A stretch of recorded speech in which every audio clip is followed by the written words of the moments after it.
ನಮಸ್ಕಾರ ವೀಕ್ಷಕರೇ, ಆರೋಗ್ಯ ರಹಸ್ಯ ನೇರ ಪ್ರಸಾರ ಕಾರ್ಯಕ್ರಮಕ್ಕೆ ಆತ್ಮೀಯವಾದಂಥ ಸ್ವಾಗತ.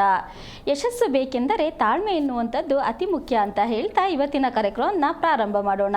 ಶುಭ ಸಮಯದಂದು ಶುಭವಾಗಿರ್ತಕ್ಕಂಥ ವಿಚಾರವನ್ನು ತಿಳಿಸ್ಕೊಡೋದಕ್ಕೆ ಎಂದಿನಂತೆ ನಮ್ಮ ಜೊತೆಗಿದ್ದಾರೆ ಶ್ರೀಮನ್ ಶ್ರೀ ಪುರುಷೋತ್ತಮ್ ದೇಶಿ ಗುರುಗಳು. ಬನ್ನಿ ವೀಕ್ಷಕರನ್ನ ಕಾರ್ಯಕ್ರಮಕ್ಕೆ ಸ್ವಾಗತಿಸೋಣ. ಗುರುಗಳು ನಮಸ್ಕಾರ, ಕಾರ್ಯಕ್ರಮಕ್ಕೆ ಸ್ವಾಗತ. ನಮಸ್ಕಾರ ಗುರುಗಳೇ, ಶ್ರೇಷ್ಠವಾದ ಉಪವಾಸ ಅಂತ ಅಂದರೆ ಯಾವುದು ಗುರುಗಳೇ? ನಾವು ಹಸ್ಕೊಂಡು ಮಾಡುವಂಥದ್ದು, ಸಂಕಷ್ಟಹಾರ ಚೌತಿ, ಹೀಗೆ ಹಲವಾರು ವ್ರತಗಳನ್ನ ಮಾಡುವಂಥದ್ದು ನಾವು ಉಪವಾಸ ಅಂತ ಅಂದ್ಕೊಂಡಿದ್ದೀವಿ ಗುರುಗಳೇ. ಶ್ರೇಷ್ಠವಾದ ಉಪವಾಸ ಅಂತಂದರೆ ಯಾವುದು ಗುರುಗಳೇ? ಹರಿ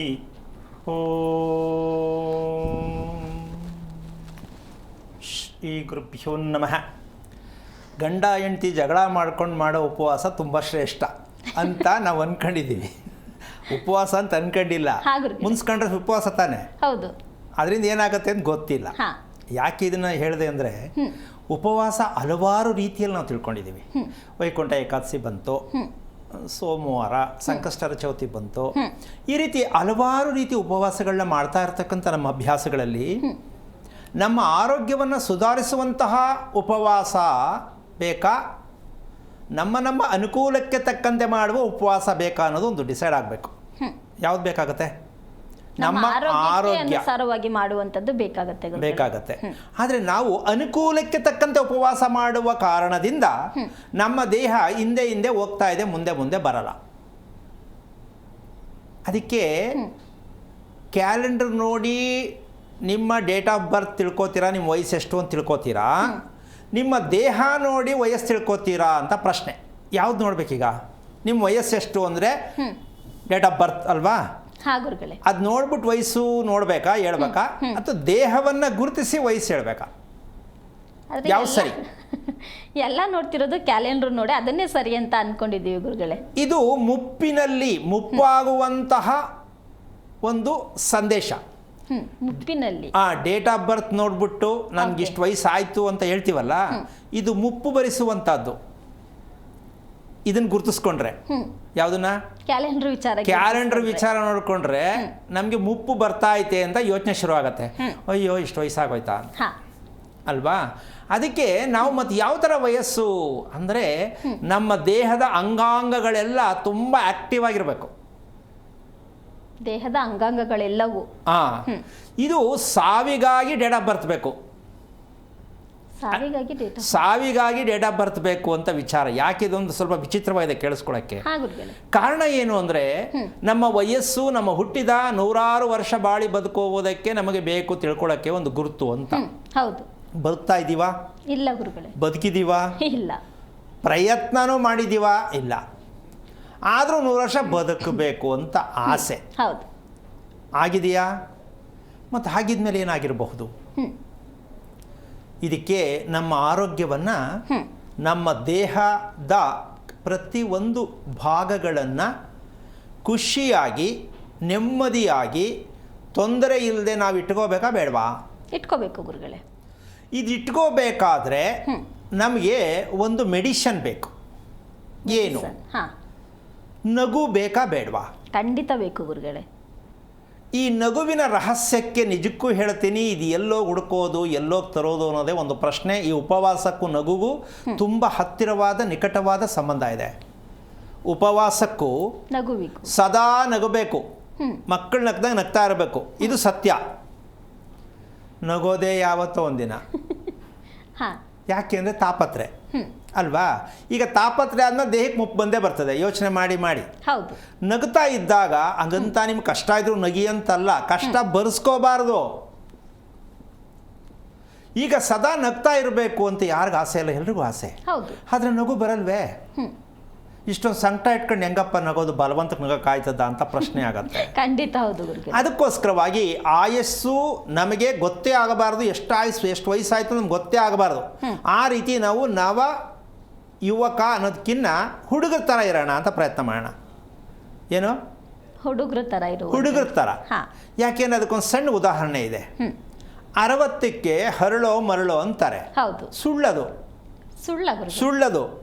60ಕ್ಕೆ ಹರಳೋ ಮರಳೋ ಅಂದರೆ ನನ್ನ ಪ್ರಕಾರ ಏನು ಹೇಳ್ತೀನಿ ಅಂದರೆ 60ಕ್ಕೆ ಅರಳಬೇಕಂತೆ. ಹೊಸ ವಿಚಾರ ಗುರುಗಳೇ. 60ಕ್ಕೆ ಅರಳಬೇಕು. 60 ಮೇಲೆ ಅರಳ್ತಾ ಇರಬೇಕು. ಅಲ್ಲಿ ಮರಳೋ ಏನು ಬಂತಲ್ಲಿ, ಹಿಂದಕ್ಕೆ ಹೋಗೋ ಮಾತೇ ಇಲ್ಲ. ಏನು ಹೇಳ್ತೀಯಮ್ಮ? 60 ಕರಳೋ ಮರಳೋ ಸುಳ್ಳು. ಅದು ನಮಗೆ ಬೇಡ. ನಮಗೆ ಬೇಕಾಗಿರೋದು ಯಾವುದು? ಹರಳುವುದು ಬೇಕು. ಈ ಹರಳುವುದಕ್ಕೆ ಉಪವಾಸ ಬೇಕು. ಹರಳುವುದಕ್ಕೆ ಉಪವಾಸ ಬೇಕು. ನಗುವುದಕ್ಕೆ ಉಪವಾಸ ಬೇಕು. ಮನುಷ್ಯ ಹರಳೋದು ಯಾವುದ್ರಲ್ಲಿ ಅಂದರೆ ನಗುವಿನ ಮೂಲಕ. ಏನು ಹೇಳ್ತೀಯಮ್ಮ? ಇನ್ನು ನಾವು ಅರಳ್ತಾನೆ ಇಲ್ಲ, ಮೊಗ್ಗು ಹಂಗೇ ಬಾಡೋಗ್ತಾ ಇದೆ, ಹರಳೇ ಇಲ್ಲ ಅಲ್ವಾ? ಅದಕ್ಕೋಸ್ಕರವಾಗಿ ಈ ರೀತಿಯಾಗಿರ್ತಕ್ಕಂಥ ಶ್ರೇಷ್ಠವಾದ ಉಪವಾಸ ಮನುಷ್ಯನಿಗೆ ಯಾವುದು ಅಂತಕ್ಕಂಥ ವಿಷಯಕ್ಕೆ ಇಷ್ಟೆಲ್ಲ ಬೇಕಾಗುತ್ತಲ್ವಾ? ಯಾಕೆಂದ್ರೆ ನಗಬೇಕಲ್ವಾ? ಖಂಡಿತ ಗುರುಗಳೇ. ಇದಕ್ಕೆ ಶ್ರೇಷ್ಠವಾದ ಉಪವಾಸಕ್ಕೆ ಹೇಳ್ಬಿಡ್ಲಾ? ತುಂಬ ಸಿಂಪಲ್ ಆಗಿದೆ, ಆದರೆ ಬಿಡೋದು ಕಷ್ಟ. ಏನ? ಅಭ್ಯಾಸನ.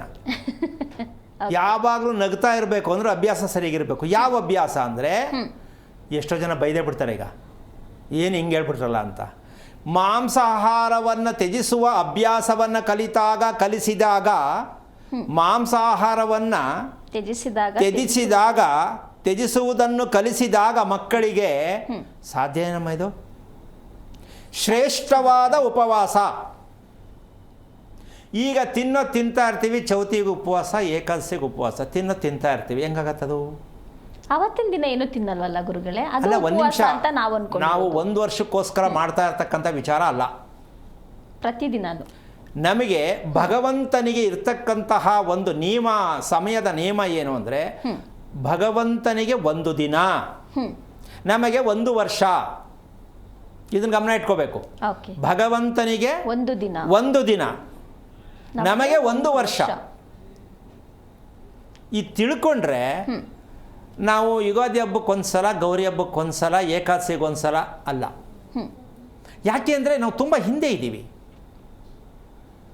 ಈ ಮಾಂಸಾಹಾರ ಅಂತಕ್ಕಂತಹದ್ರಿಂದ ನಾವು ಹೊರಗೆ ಬರ್ತೀವಿ ಅಂದರೆ ನಗುವುದನ್ನು ಪ್ರಾರಂಭ ಆಗತ್ತೆ. ಯಾರು ಮಾಂಸಾಹಾರವನ್ನು ಅಧಿಕವಾಗಿ ಪ್ರಯೋಗವನ್ನು ಮಾಡ್ತಾರೋ, ಅದಿಲ್ಲದೆ ಬದುಕೋಕ್ಕಾಗಲ್ಲ ಅಂತಾರೋ, ಅವರಿಗೆ ನಗು ಬರಲ್ಲ ರೀ. ಯಾಕೆ ನಗು ಬರಲ್ಲ ರೀ ಅಂದರೆ, ನಿದ್ದೆ ಬರಲ್ಲ ರೀ. ಮಾಂಸಾಹಾರವನ್ನು ತ್ಯಜಿಸೋವರೆಗೂ ನಿದ್ದೆ ನಿಮ್ಮ ದೇಹಕ್ಕೆ ಬೇಕಾದಷ್ಟು ಬರಲ್ಲ. ನಿದ್ದೆ ದೇಹಕ್ಕೆ ಎಷ್ಟು ಬೇಕು ಅಂತ ಎಲ್ಲಿ ತೂಕ ಮಾಡೋದು? ಹೇಗೆ ಗೊತ್ತಾಗುತ್ತೆ ಅಲ್ವಾ? 24 ಗಂಟೆ ಇದೆ, ಅದರಲ್ಲಿ 8 ಗಂಟೆ ಸೀಮಿತವಾಗಿ ಇಟ್ಬಿಡ್ಬೇಕು. ಎಷ್ಟು? 8 ಗಂಟೆ ನಿದ್ದೆಗೆ, ಅದಕ್ಕೆ ಮೀಸಲು. ಮಕ್ಕಳಿಗೆ ಬಿಟ್ಟು 8 ಗಂಟೆ ನಿದ್ದೆಗೆ ಮೀಸಲಿಟ್ಟಿದ್ದೀವಿ ಅಂತ ಅಂದ್ಕೊಂಡ್ರೆ ಬರೀ ಸುಮ್ಮನೆ ಮಲ್ಕೊಂಡ್ರಾಗಲ್ಲ, ನಿದ್ದೆ ಮಾಡ್ತಾ ಮಲ್ಕೋಬೇಕು. ಈ 8 ಗಂಟೆ ಮೀಸಲಿಟ್ಟರೆ ಉಳಿಕೆ ಎಷ್ಟು? 16 ಗಂಟೆ. ಈ 16 ಗಂಟೆನ ನಿಮ್ಮ ಊಟಕ್ಕೆ ಯಾವ ರೀತಿ ಡಿವೈಡ್ ಮಾಡ್ತೀರಾ ಅಂತ ತಿಳ್ಕೊಂಡ್ರೆ ಅವತ್ತು ನಿಮ್ಮ ಜೀವನ ಸಾರ್ಥಕ. ಮಿಕ್ಕಿದ 16 ಗಂಟೆ ಈ ಉಳಕೆ 16 ಗಂಟೆಯನ್ನು ನೀವು ಬೆಳಗ್ಗೆ ನಾಷ್ಟ, ಮಧ್ಯಾಹ್ನ ಊಟ, ರಾತ್ರಿ ಊಟ. ಯಾಕೆ ಅಂದರೆ ಇರೋರೆಲ್ಲ ಮಾಡ್ಕೊಂಬಂದವ್ರೆ, ಇರೋದನ್ನೇ ತೋರಿಸ್ಕೊಟ್ಟವ್ರೆ, ನಾವು ಅದನ್ನೇ ತಿಂತಾ ಇದ್ದೀವಿ. ನೆನ್ನೆ ಅದಕ್ಕೆ ಹೇಳಿದೆ ಕಾರ್ಯಕ್ರಮದಲ್ಲಿ, ನಾವು ತಿನ್ನೋದು ಸೇವನೆ ಮಾಡ್ತೀವಿ, ಹೊರಗೆ ಕಳಿಸ್ತೀವಿ ಅಂತ ಅನ್ಕೊಂಡಿದ್ದೀವಲ್ಲ. ಹೊರಗೆ ಕಳಿಸೋದು ಯಾವುದದು ಅಂದರೆ ಎಷ್ಟು ಜನಕ್ಕೆ ಬೇಜಾರಾಗಲ್ಲ? ಯಾವುದನ್ನು ಏನು ಹೇಳೋದು ಗುರುಗಳೇ ಅಂದರೆ, ನಮ್ಮ ದೇಹಕ್ಕೆ ಒಗ್ಗದೆ ಇರತಕ್ಕಂಥದ್ದು ಹೊರಗೆ ಬರ್ತಕ್ಕಂತಹ ಒಂದು ವಿಚಾರ, ಅದು ನಮ್ಮ ದೇಹವನ್ನು ಎಷ್ಟು ಹಾಳು ಮಾಡಿ ಬರ್ತಾ ಇರುತ್ತೆ, ನಾವು ಎಷ್ಟು ಕಷ್ಟಪಟ್ಟದನ್ನು ತರ್ತೀವಿ ಅಂತಕ್ಕಂಥ ವಿಚಾರ ತಿಳ್ಕೊಳ್ಳೋದಕ್ಕೆ ಅದೇ ಹೇಳಿದೆ. ಅದು ಹಾಗಿರಬಾರ್ದು. ವಿಸರ್ಜನೆ ಅಂತಕ್ಕಂಥದ್ದು ತುಂಬ ತಿಳ್ಕೊಳ್ತಕ್ಕಂಥ ವಿಚಾರ ಇದೆ. ಆ ವಿಸರ್ಜನೆ ಕ್ರಿಯೆಯಲ್ಲಿ ಯಾವ ಭಾಗವನ್ನು ನಾವು ಗುರುತಿಸ್ಬೇಕಾಗತ್ತೆ? ವಿಸರ್ಜನಾ ಕ್ರಿಯೆಯಲ್ಲಿ ಅದಕ್ಕೊಂದು ಸಣ್ಣ ಉದಾಹರಣೆ ಇದೆ. ನಮ್ಮ ದೇಹದಲ್ಲಿ ಎಷ್ಟು ರಂಧ್ರಗಳಿದೆಯೋ ಅಷ್ಟೂ ರಂಧ್ರಕ್ಕೆ ಕಾರಣಕರ್ತ ಯಾರು, ಡಾಕ್ಟರ್ ಯಾರು ಅಂದರೆ ಹೇಳಕ್ಕಾಗತ್ತಾ? ಮೆದುಳು. ಎಷ್ಟು ರಂಧ್ರಗಳಿಗೆ ವರ್ಕ್ ಮಾಡ್ತಕ್ಕಂಥದ್ದು, ಎಲ್ಲ ರಂಧ್ರಗಳು ಕರೆಕ್ಟ್ ರೀತಿಯಲ್ಲಿ ನಮ್ಮ ದೇಹದಲ್ಲಿ ವರ್ಕ್ ಆಗ್ತಾ ಇದೆ ಅಂದರೆ ಅದು ಮೆದುಳು ಸೂಕ್ತವಾಗಿದೆ ಅಂತ. ಯಾವುದೋ ಒಂದು ಅರ್ಧಂಬರ್ಧ ಆಗ್ತಾ ಇದೆ, ಕ್ಲೋಸಲ್ಲಿದೆ ಅನ್ನೋದೇ ಆದರೆ ಮೆದುಳಿನ ಕೆಲಸ ಕಮ್ಮಿ ಆಗ್ತಾ ಇದೆ ಅಂತ. ಇನ್ನು ಹುಚ್ಚು, ಬೆಪ್ಪು, ಮಲ್ಲಾಗರು ಅಂತ ಏನೇನೋ ಬೈತಾರಲ್ಲಮ್ಮ, ಇದೆಲ್ಲವನ್ನು ಅಪ್ಲೈ ಮಾಡ್ಕೋಬೇಕಾಗತ್ತೆ. ದೆವ್ವ ಹಿಡ್ಕೊಂಡೈತಾ, ತಲೆಕೆಟ್ಟೈತಾ, ಇದೆಲ್ಲ ಮಾತಾಡ್ತಾರಲ್ಲ, ಇದೆಲ್ಲವೂ ಕೂಡ ರಂಧ್ರಗಳು ಯಾವುದೋ ಒಂದು ಅರ್ಧಂಬರ್ಧ ಕೆಲಸ ಮಾಡುತ್ತೆ, ಒಂದು ಮುಚ್ಚೋಗಿರುತ್ತೆ. ಈ ದಿನ ಇವೆಲ್ಲ ಯಾರು ನೋಡ್ಕೋಬೇಕು ಅಂತ ಯಾರು ಗೊತ್ತು? ನಿಜಕ್ಕೂ ಗೊತ್ತಿಲ್ವಲ್ಲ ಗುರುಗಳೇ. ಮೂಗು ಕಟ್ಕೊಂಡದೆ ಅಂದರೆ ಶೀತಕ್ಕೆ ಅಂತೀವಿ. ಹೌದು ಅಲ್ವಾ? ಎಲ್ಲದಕ್ಕೊಂದು ಹೆಸರಿಟ್ಕೊಂಡ್ಬಿಟ್ಟು ನಾವೇ ವ್ಯವಸ್ಥೆ ಪ್ಯಾಚ್ ಮಾಡ್ತೀವಿ. ಹಾಕಿ ಮುಚ್ಚಾಕ್ಬಿಡ್ತೀವಿ ಗುರುಗಳೇ ಅದನ್ನ. ಇವತ್ತು ಆ ಮೆದುಳು ಅಂತಕ್ಕಂತಹ ವಿಚಾರಕ್ಕೆ ಒಂದು ವಿಷಯ ಸತ್ಯವನ್ನು ಅರ್ಥ ಮಾಡ್ಕೊಳ್ಳೋದು ಆದರೆ ನಾವು ಎಷ್ಟು ಹಿಂದೆ ಇದ್ದೀವಿ ಅಂತಕ್ಕಂಥ ವಿಚಾರಕ್ಕೆ, ಮೆದುಳು ಯಾಕೆ ಅದು ಮುಚ್ಕೊಳ್ಳೋ ಕೆಲಸ ಮೆದುಳು ಯಾಕೆ ಮಾಡ್ತಾ ಇದೆ, ಯಾಕೆ ಆಗತ್ತೆ ಅಂತಕ್ಕಂಥ ವಿಷಯಕ್ಕೆ ಬಂದರೆ, ಒಂದನೇದು ಮಾಂಸಾಹಾರ, ಎರಡನೇದು ತುಂಬ ವಿಶೇಷವಾಗಿರ್ತಕ್ಕಂಥದ್ದು. ಇದು ನಾವು ಯಾವತ್ತು ಕಣ್ ತೆರಿತೀವೋ ಆವತ್ತು ನಮಗೆ ಒಂದು ಅದ್ಭುತವಾದ ಒಂದು ಪವಾಡ ನಡೆಯುತ್ತೆ. ಏನು ಅಂದರೆ, ಬೋರ್ ತೆಗಿತೀವಿ, ಹೌದು, ತೆಗೆಯೋ ನೀರು ಉಪ್ಪು, ಸತ್ಯ ತಾನೇ? ಸತ್ಯ ತಾನೇ? ಈ ಉಪ್ಪು ನೀರನ್ನು ನಾವು ಬಳಸಲೇಬೇಕು. ಬೋರ್ ತೆಗೆಸಿದೀವಲ್ಲ, ಹೌದು. ಈಗ ನಾವು ಸಿಹಿ ಮಾಡೋಕ್ಕಾಗತ್ತಾ ಅದನ್ನ? ಇಲ್ಲ ಗುರುಗಳೇ, ಸಿಹಿ ಮಾಡಬೇಕು. ಮಾಡಬೇಕು. ಹೇಗೆ ಇದು ತಿಳ್ಕೊಬೇಕು.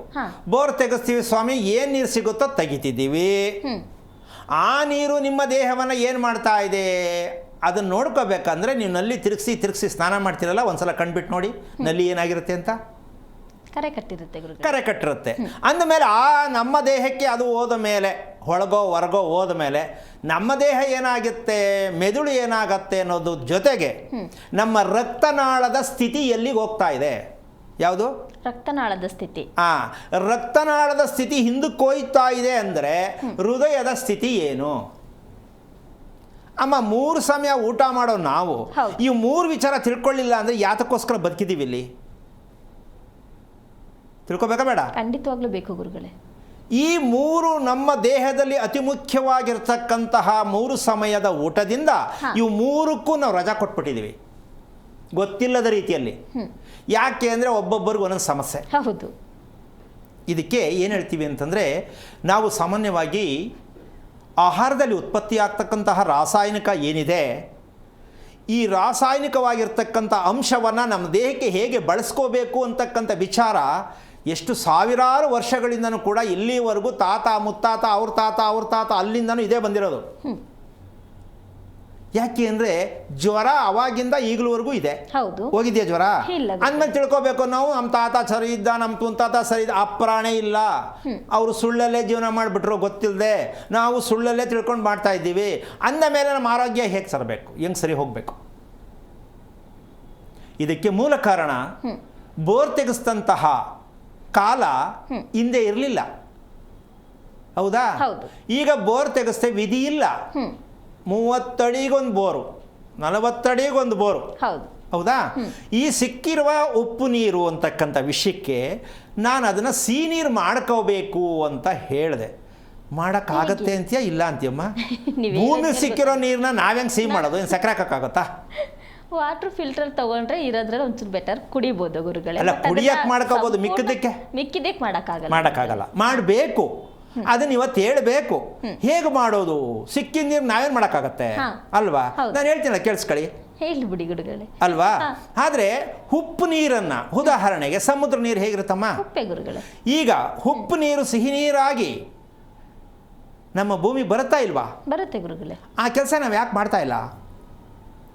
ಸಮುದ್ರದಲ್ಲಿರುವಂಥ ಉಪ್ಪು ನೀರು ಸಿಹಿ ನೀರಾಗಿ ಅದಕ್ಕೇನು ಹೇಳ್ತಾರೆ ಹೆಸರು ಗೊತ್ತೇನಮ್ಮ? ಸುವರ್ಣ ಜಲ. ಸುವರ್ಣ ಜಲ. ಚಿನ್ನದ ನೀರು ಕೇಳಿದ್ ಯಾವಾಗಾದ್ರೂ? ಖಂಡಿತ ಇಲ್ಲ ಗುರುಗಳೇ. ಆಕಳಕ್ಕೆ ಇಲ್ಲ, ಒಡವೆಗೆ ನೀರು ಚಿನ್ನದ್ದ. ಇದನ್ನ ನೇರವಾಗಿ ಹೇಗೆ ಒಪ್ಕೋಬಹುದು ಅಂದ್ರೆ, ನಮ್ಮ ಭೂಮಿಲಿ ಏನು ಸಿಗಲ್ಲ ಅಮ್ಮ? ಪ್ರತಿಯೊಂದು ಸಿಗುತ್ತೆ. ತಾಮ್ರ, ಚಿನ್ನ, ಕಬ್ಬಣ ಸಿಗುತ್ತಾನೆ. ಅಂದ ಮೇಲೆ ಚಿನ್ನದ ನೀರು ನಮ್ಮ ಭೂಮಿಯಲ್ಲಿ ಯಾಕೆ ಸಿಕ್ಕಿಲ್ಲ ಅಂದ್ರೆ ಅದಕ್ಕೆ ರಿಪೇರಿ ಏನು? ಸಿಗಲ್ಲ, ಚಿನ್ನದ ನೀರು ಸಿಗಲ್ಲ. ಅದಕ್ಕೋಸ್ಕರವಾಗಿ ಈ ಸುವರ್ಣ ಜಲವನ್ನು ನಾವು ಇಂಗುವ ಗುಂಡಿಯನ್ನು ಮಾಡಿಕೊಂಡು ಮನೆ ಕಟ್ಟಿದಾಗ ಏನು ಮಾಡ್ಕೋಬೇಕು? ಹಿಂಗುವ ಗುಂಡಿಯನ್ನು ಮಾಡಿ ಆ ನೀರು ಬೋರ್ಗೆ ಇಳಿಯುವಷ್ಟು ಮಟ್ಟಕ್ಕೆ ಜಲವನ್ನು ಆಗ್ತಾ ಇರತಕ್ಕಂಥ ಒಂದು ವಿಚಾರಕ್ಕೆ ತಂದಾಗ ಹೇಗಿರುತ್ತೆ? ಸಿಹಿ ನೀರು ಮಾಡ್ಕೋಬೋದು, ಇಲ್ಲ ಅಂತೀಯಮ್ಮ? ಮಾಡ್ಕೋಬೋದು ಗುರುಗಳೇ. ಈ ಸತ್ಯವನ್ನು ತಿಳ್ಕೊಂಡು ಎಷ್ಟು ಜನ ಮಾಡ್ಕೋತಿರೋ ಮಾಡ್ಕೊಳ್ಳಿ. ಹಿಂಗುವ ಗುಂಡಿ ಇದು ಯಾವ ಕಾಲಕ್ಕಾಗುತ್ತೋ ನಮ್ಮ ದೇಶದಲ್ಲಿ? ಯಾವತ್ತು ಈ ಥರ ನಾವು ಮಾಡಿಕೊಂಡು ಒಳ್ಳೆ ನೀರು ಕುಡಿತೀವೋ? ಸಾಧ್ಯ ಇದೆಯಾ? ತಿಳ್ಕೊಂಡ್ರೆ ಮಾಡ್ಕೋಬೋದು ಗುರುಗಳೇ. ಆದರೆ ಇಲ್ಲಿ ನಾವು ಆನೆ ಅಂತಕ್ಕಂತಹ ಒಂದು ವಿಚಾರದಲ್ಲೂ ಕೂಡ ಜೀವನ ಪರ್ಯಂತ ದೀರ್ಘಾಯುಷ್ವಂತವಾಗಿ ಆನೆ ಬದುಕುತ್ತೆ ಅಂತ ನಾವು ಒಪ್ಕೊಂಡಿದ್ದೀವಿ. ಹೌದು. ಅದೇ ರೀತಿ ನಾವು ಆಯುಷ್ವಂತರಾಗಿ ಬರಬೇಕು, ಇರಬೇಕು. ಕಾಯಿಲೆಗಳನ್ನು ಹೇಗೆ ನಾವು ದೂರ ಮಾಡೋದಕ್ಕೆ ಪ್ರಯತ್ನ ಯಾವುದು ಅಂದರೆ ಹಿಂಗುವ ಗುಂಡಿ ಬೇಕು.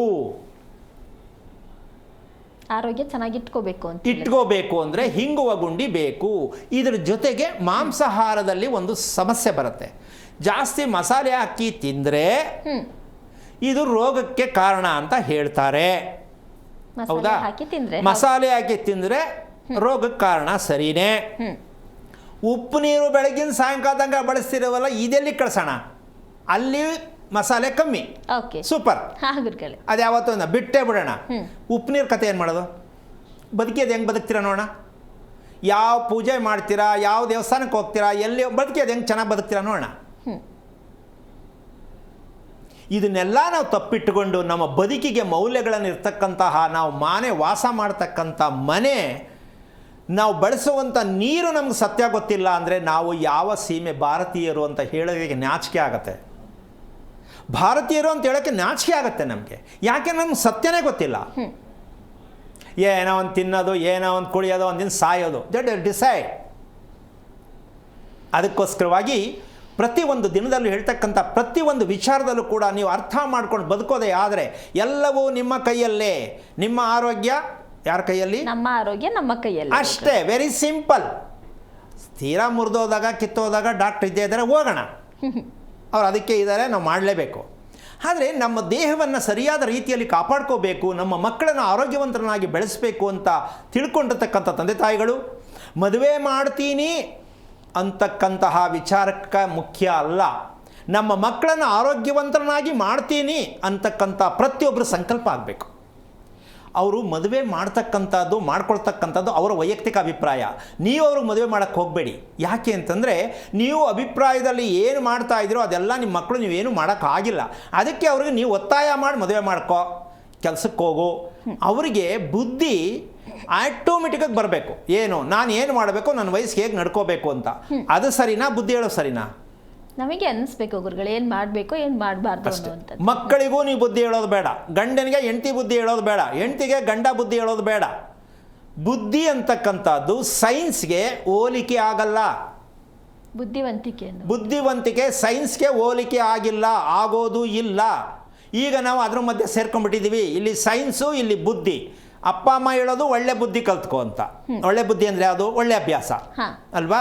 ಹೆಂಗಾಗತ್ತದು? ಅದಕ್ಕೊಂದು ಸಣ್ಣ ಕೋಡ್ವರ್ಡ್ ಹೇಳ್ತೀನಿ. ಏನದು ಅಂದರೆ, ಒಳ್ಳೆ ಬುದ್ಧಿ ಕಲ್ತ್ಕೊ ಅಂತ, ಒಳ್ಳೆ ಅಭ್ಯಾಸ ಕಲ್ತ್ಕೊ ಅಪ್ಪ ಅಮ್ಮ ಹೇಳ್ತಾರೆ. ಹೌದು. ಎಲ್ಲರೂ ಮಾಡ್ತಾರೆ ಅಂತ ಹೇಳೋದಿಲ್ಲ. ಒಂದು ಲೈಟಾಗಿ ಒಂದು ವಿಚಾರ ಹೇಳ್ತೀನಿ. ರಾತ್ರಿ ಫ್ರೆಂಡ್ದು ಮನೆಗೆ ಹೋಗಿ ಒಂದು ಸ್ವಲ್ಪ ಪಾರ್ಟಿ ಗಿಟಿ ಮಾಡಿಕೊಂಡು ತಡವಾಗಿ ಅಪ್ಪ ಮನೆಗೆ ಬರ್ತಾರೆ. ಓಕೆ. ಇನ್ನು ಮನೇಲಿರೋ ಹೆಂಗಸರು ಪಾಪ ಫುಲ್ ಬ್ಯುಸಿ, ಫೋನಲ್ಲಿ ಬ್ಯುಸಿ ಇರ್ತಾರೆ. ಈಗ ತಂದೆ ಆ ರೀತಿ, ತಾಯಿ ಈ ರೀತಿ, ಅಂದರೆ ಎಲ್ಲರೂ ಆಗಿದ್ದಾರೆ ಅಂತ ನಾನು ಹೇಳ್ತಾ ಇಲ್ಲ. ಈಗ ಮಗುಗೆ ಯಾವ್ದು ಬಂದಿರುತ್ತೆ? ಆ ಎರಡು ರೀತಿಯೇ ಮಗುನಿರೋದು. ಹೌದಾ? ಇನ್ನು ಇವ್ರಿಗೆ ಅಭ್ಯಾಸ ಹೆಂಗೆ ಚೆನ್ನಾಗಿ ಬರುತ್ತೆ? ಇದು ಅಪ್ಪ ಅಮ್ಮ ಯಾಕೆ ಯೋಚನೆ ಮಾಡ್ತಾ ಇಲ್ಲ? ಮಕ್ಕಳಿಗೆ ಅಡ್ವೈಸ್ ಮಾಡೋ ತಂದೆ ತಾಯಿಗಳು, ನೀವು ನೆಮ್ಮದಿಯಾಗಿ ಆರೋಗ್ಯವಾಗಿ ಸಮಯವನ್ನು ಪ್ರಜ್ಞೆ ರೀತಿಯಲ್ಲಿ ಬಳಸಿದ್ದೀರಾ? ಚೆನ್ನಾಗಿದ್ದೀರಾ? ಇಲ್ಲ. ಮಕ್ಕಳಿಗೆ ಒಳ್ಳೆ ಅಭ್ಯಾಸ ಹೆಂಗೆ ಕೊಡ್ತೀರಾ? ಅಂದರೆ ನಮಗೆ ಗೊತ್ತಿರಲಿಲ್ಲ, ನಾವು ಆ ರೀತಿ ಹಾಳಾದ್ವಿ, ನಮ್ಮ ಥರ ನೀವು ಹಾಳಾಗಬಾರ್ದು ಅಂತ ಮಕ್ಳಿಗೆ ಬುದ್ಧಿ ಹೇಳಕ್ಕೆ ಹೋಗ್ತಾರೆ ಗುರುಗಳೇ. ಅದು ಇಲ್ಲ ಆಗ್ತಿರೋ ಸಮಸ್ಯೆ. ತಾಮ್ರದ ಪೀಸ್ ಕಟ್ ಮಾಡಿದ್ರೆ ತಾಮ್ರನೇ ಬರೋದು. ಇದೆಲ್ಲ ಉಪಕಥೆ ಹೇಳ್ಕೊಂಡು ಕುತ್ಕೊಂಡು ಹೇಳಕ್ಕೆ ಸರಿ ಅಷ್ಟೇ. ತಾಮ್ರದ ಪೀಸ್ ಕಟ್ ಮಾಡಿದ್ರೆ ತಾಮ್ರನೇ ಬರೋದು, ಕಬ್ಬಿಣದ ಪೀಸ್ ಕಟ್ ಮಾಡಿದ್ರೆ ಕಬ್ಬಿಣನೇ ಬರೋದು. ಅದಂಗಿದು, ಇದು ನಂದೇನೋ ಆಯಿತು, ನೀನು ಚಿನ್ನ ಹಾಕ್ಬಿಡು ಅಂದ್ರೆ ಹೆಂಗಾಗತ್ತದು? ಆಗಲ್ಲ ಗುರುಗಳೇ. ಇದಕ್ಕೆ ಹೇಳ್ತೀನಿ, ನಮ್ದೆಲ್ಲ ಬರೀ ಗುಬ್ಬಚ್ಚಿ ಕತೆ. ಸುಳ್ಳು ಹೇಳ್ಕೊಂಡು ಹೆಂಗೋ ಮ್ಯಾಚಿಂಗ್ ಮಾಡ್ಕೊಂಡು ಬದುಕೋದು. ಮಕ್ಕಳನ್ನ ಯಾಕೆ ಸುಳ್ಳು ಹೇಳ್ತೀರಾ? ಮಕ್ಕಳಿಗೂ ಗೊತ್ತಾಗ್ಬಿಟ್ಟಿದೆ ಅಪ್ಪ ಅಮ್ಮ ಸುಳ್ಳು ಹೇಳೋದು ನಮಗೆ ಅಂತ. ಗೊತ್ತಾಗಿದೆ ಅಂತ ಇಲ್ಲ ಅಂತೀಯ? ಗೊತ್ತಾಗಿರೋದಕ್ಕೆ ನಿಮ್ಮ ಮಾತು ಕೇಳ್ತಾ ಇಲ್ಲ ಅವರು. ಬರೀ ಸುಮ್ಮನೆ ಪೇಚ್ತಾರೆ, ಸುಮ್ಮನೆ ಗೊತ್ತಿರೋದಿಲ್ಲ ನಮ್ಗೆ ಹೇಳ್ತಾರೆ, ನಮ್ಮ ದಾರಿ ಹಾಳು ಮಾಡ್ತಾರೆ ಅಂತ ಮಕ್ಕಳು ಅದೇ ಬೈಕೋತಾರೆ. ಒಂದಿನ ರಿವರ್ಸ್ ಆಗ್ತಾರೆ. ಈ ಸಮಸ್ಯೆಯನ್ನು ನಾವು ಬಗೆಹರಿಸ್ಕೋಬೇಕು ಅಂದರೆ ನಮ್ಮ ಆಹಾರ ಶಿಕ್ಷಣ ಅಂತಕ್ಕಂಥದ್ದು ಇದೆಯಲ್ಲ, ಯಾವುದು?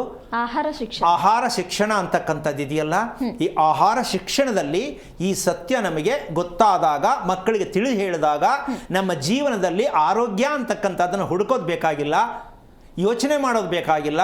ಈ ಆರೋಗ್ಯವನ್ನು ರೂಪಿಸ್ಕೋಬೇಕು ಅಂದರೆ ಒಂದೊಂದು ವಿಚಾರಗಳನ್ನ ಕಲೆ ಹಾಕ್ಕೊಳ್ಳಿ, ಅರ್ಥ ಮಾಡ್ಕೊಳ್ಳಿ. ಹೇಗೆ ಬದಲಾವಣೆ ಆಗಬೇಕು ಅಂತ, ಆಹಾರದಲ್ಲಿ ಹೇಗೆ ಬದಲಾವಣೆ ಆಗಬೇಕು, ಮನೆ ಕಟ್ಟೋದ್ರಲ್ಲಿ ಹೇಗೆ ಬದಲಾವಣೆ ಮಾಡಬೇಕು, ಈ ಎರಡು ಬಿಟ್ಟರೆ ಪ್ರಪಂಚದಲ್ಲಿ ಇನ್ಯಾವುದರಲ್ಲೂ ಬದಲಾವಣೆ ಆಗಲಿಕ್ಕೆ ಯಾರಿಂದನೂ ಮಾಡಲಿಕ್ಕಾಗಲ್ಲ. ನಾವು ಬದಲಾವಣೆ ಆಗಲ್ಲ, ಬೇರೆಯವ್ರ ಕೈಲೂ ಮಾಡೋಕ್ಕಾಗಲ್ಲ. ಯಾವುದೇ ವಿದ್ಯೆಯನ್ನು ಕಲ್ತಿರ್ತಕ್ಕಂಥ, ಯಾವುದೇ ವಿಚಾರದಲ್ಲಿ ಎಂಥ ಪಾಂಡಿತ್ಯವಾಗಿರ್ತಕ್ಕಂಥವ್ರ ಕೈಯಿಂದ ಕೂಡ, ನಮ್ಮನ್ನು ಸೃಷ್ಟಿ ಮಾಡಿದ ಭಗವಂತ ಕೂಡ ಅದಕ್ಕೆ ಹೊಣೆ ಅಲ್ಲ. ಕಾರಣ ನಮ್ಮ ಸೋಮಾರಿತನ ಅನ್ನೋದು ಒಂದೇ ಬರುತ್ತೆ ಹೊರತು ನಾವು ಜ್ಞಾನಕ್ಕೆ ಹತ್ತಿರವಾದಂತಹ ವಿಚಾರಕ್ಕೆ ಹೋಗೇ ಇಲ್ಲ.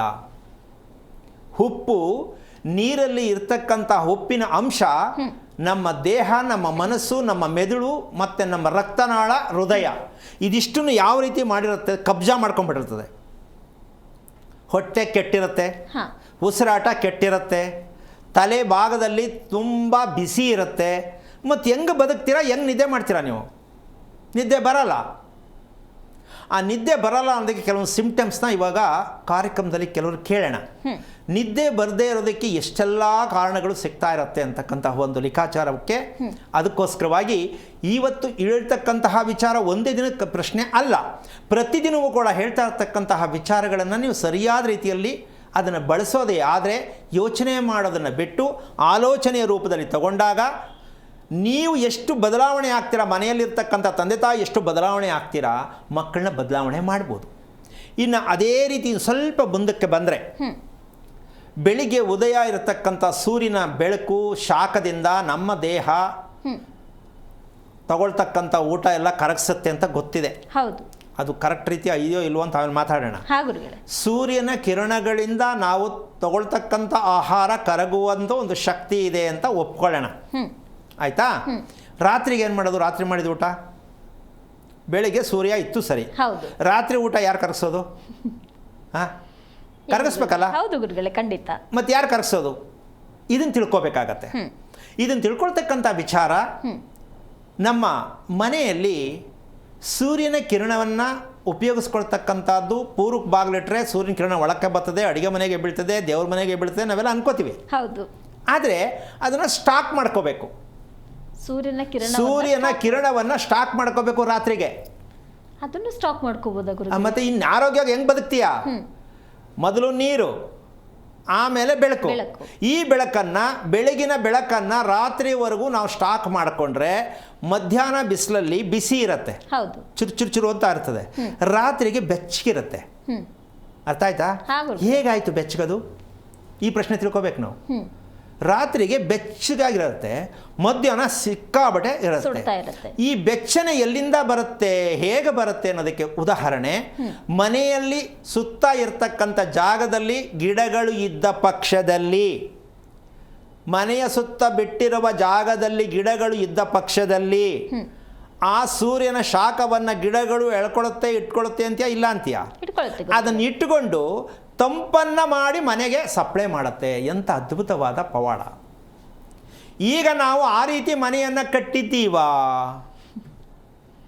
ಆಗಿದೆಯಾ? ಅಂದ ಮೇಲೆ ಆರೋಗ್ಯವಾಗಿ ಹೇಗೆ ಬದುಕ್ತೀರಾ ನೀವು?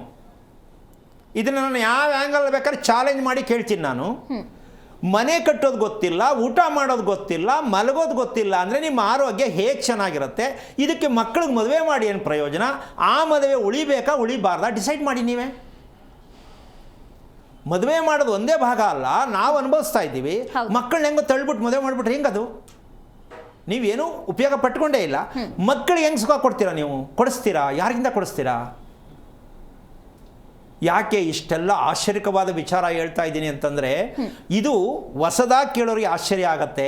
ಇದೆಲ್ಲೋ ಈಗ ಉತ್ಪತ್ತಿ ಆಗಿದ್ದಲ್ಲ, ಮೊದಲಿಂದನೂ ಇತ್ತು, ಈಗಲೂ ಇದೆ. ಆದರೆ ನಾವೆಲ್ಲವನ್ನು ಸೈಡ್ಗೆ ಹಾಕಿ ನಾವೇನೋ ಬದುಕಬೇಕು ಅಂತ ಹೇಳಿ ಓಡ್ತಾ ಇರ್ತಕ್ಕಂತಹ ಒಂದು ವೇಗ ಇದೆಯಲ್ಲ, ನಮ್ಮನ್ನು ಕಾಯಿಲೆಗಳಿಂದ ದೂರ ಮಾಡಲಿಕ್ಕೆ ಸಾಧ್ಯನೇ ಇಲ್ಲ. ಆ ಮಟ್ಟಕ್ಕೆ ನಾವು ತಲುಪಿಬಿಟ್ಟಿದ್ದೀವಿ. ಆ ಮಟ್ಟಕ್ಕೆ ನಾವು ಹೋಗಬಾರ್ದು. ಈಗ ನೋಡ್ಕೊಳ್ಳಿ, ದೇಶದಲ್ಲಿ ಹೆಂಗೆ ಹೊಗೆ ಉಗುಳ್ತಾ ಇದೆ ಅಂದರೆ, ಬೆಂಕಿಯ ಹೊಗೆಯನ್ನು ಹೇಗೆ ಉಗುಳ್ತಾ ಇದೆ ಸ್ವಲ್ಪ ನೋಡ್ಕೋಬೇಕು. ಇನ್ನು ಮುಂದಕ್ಕೆ ಇದೇ ನಮ್ಮ ಜೀವನ.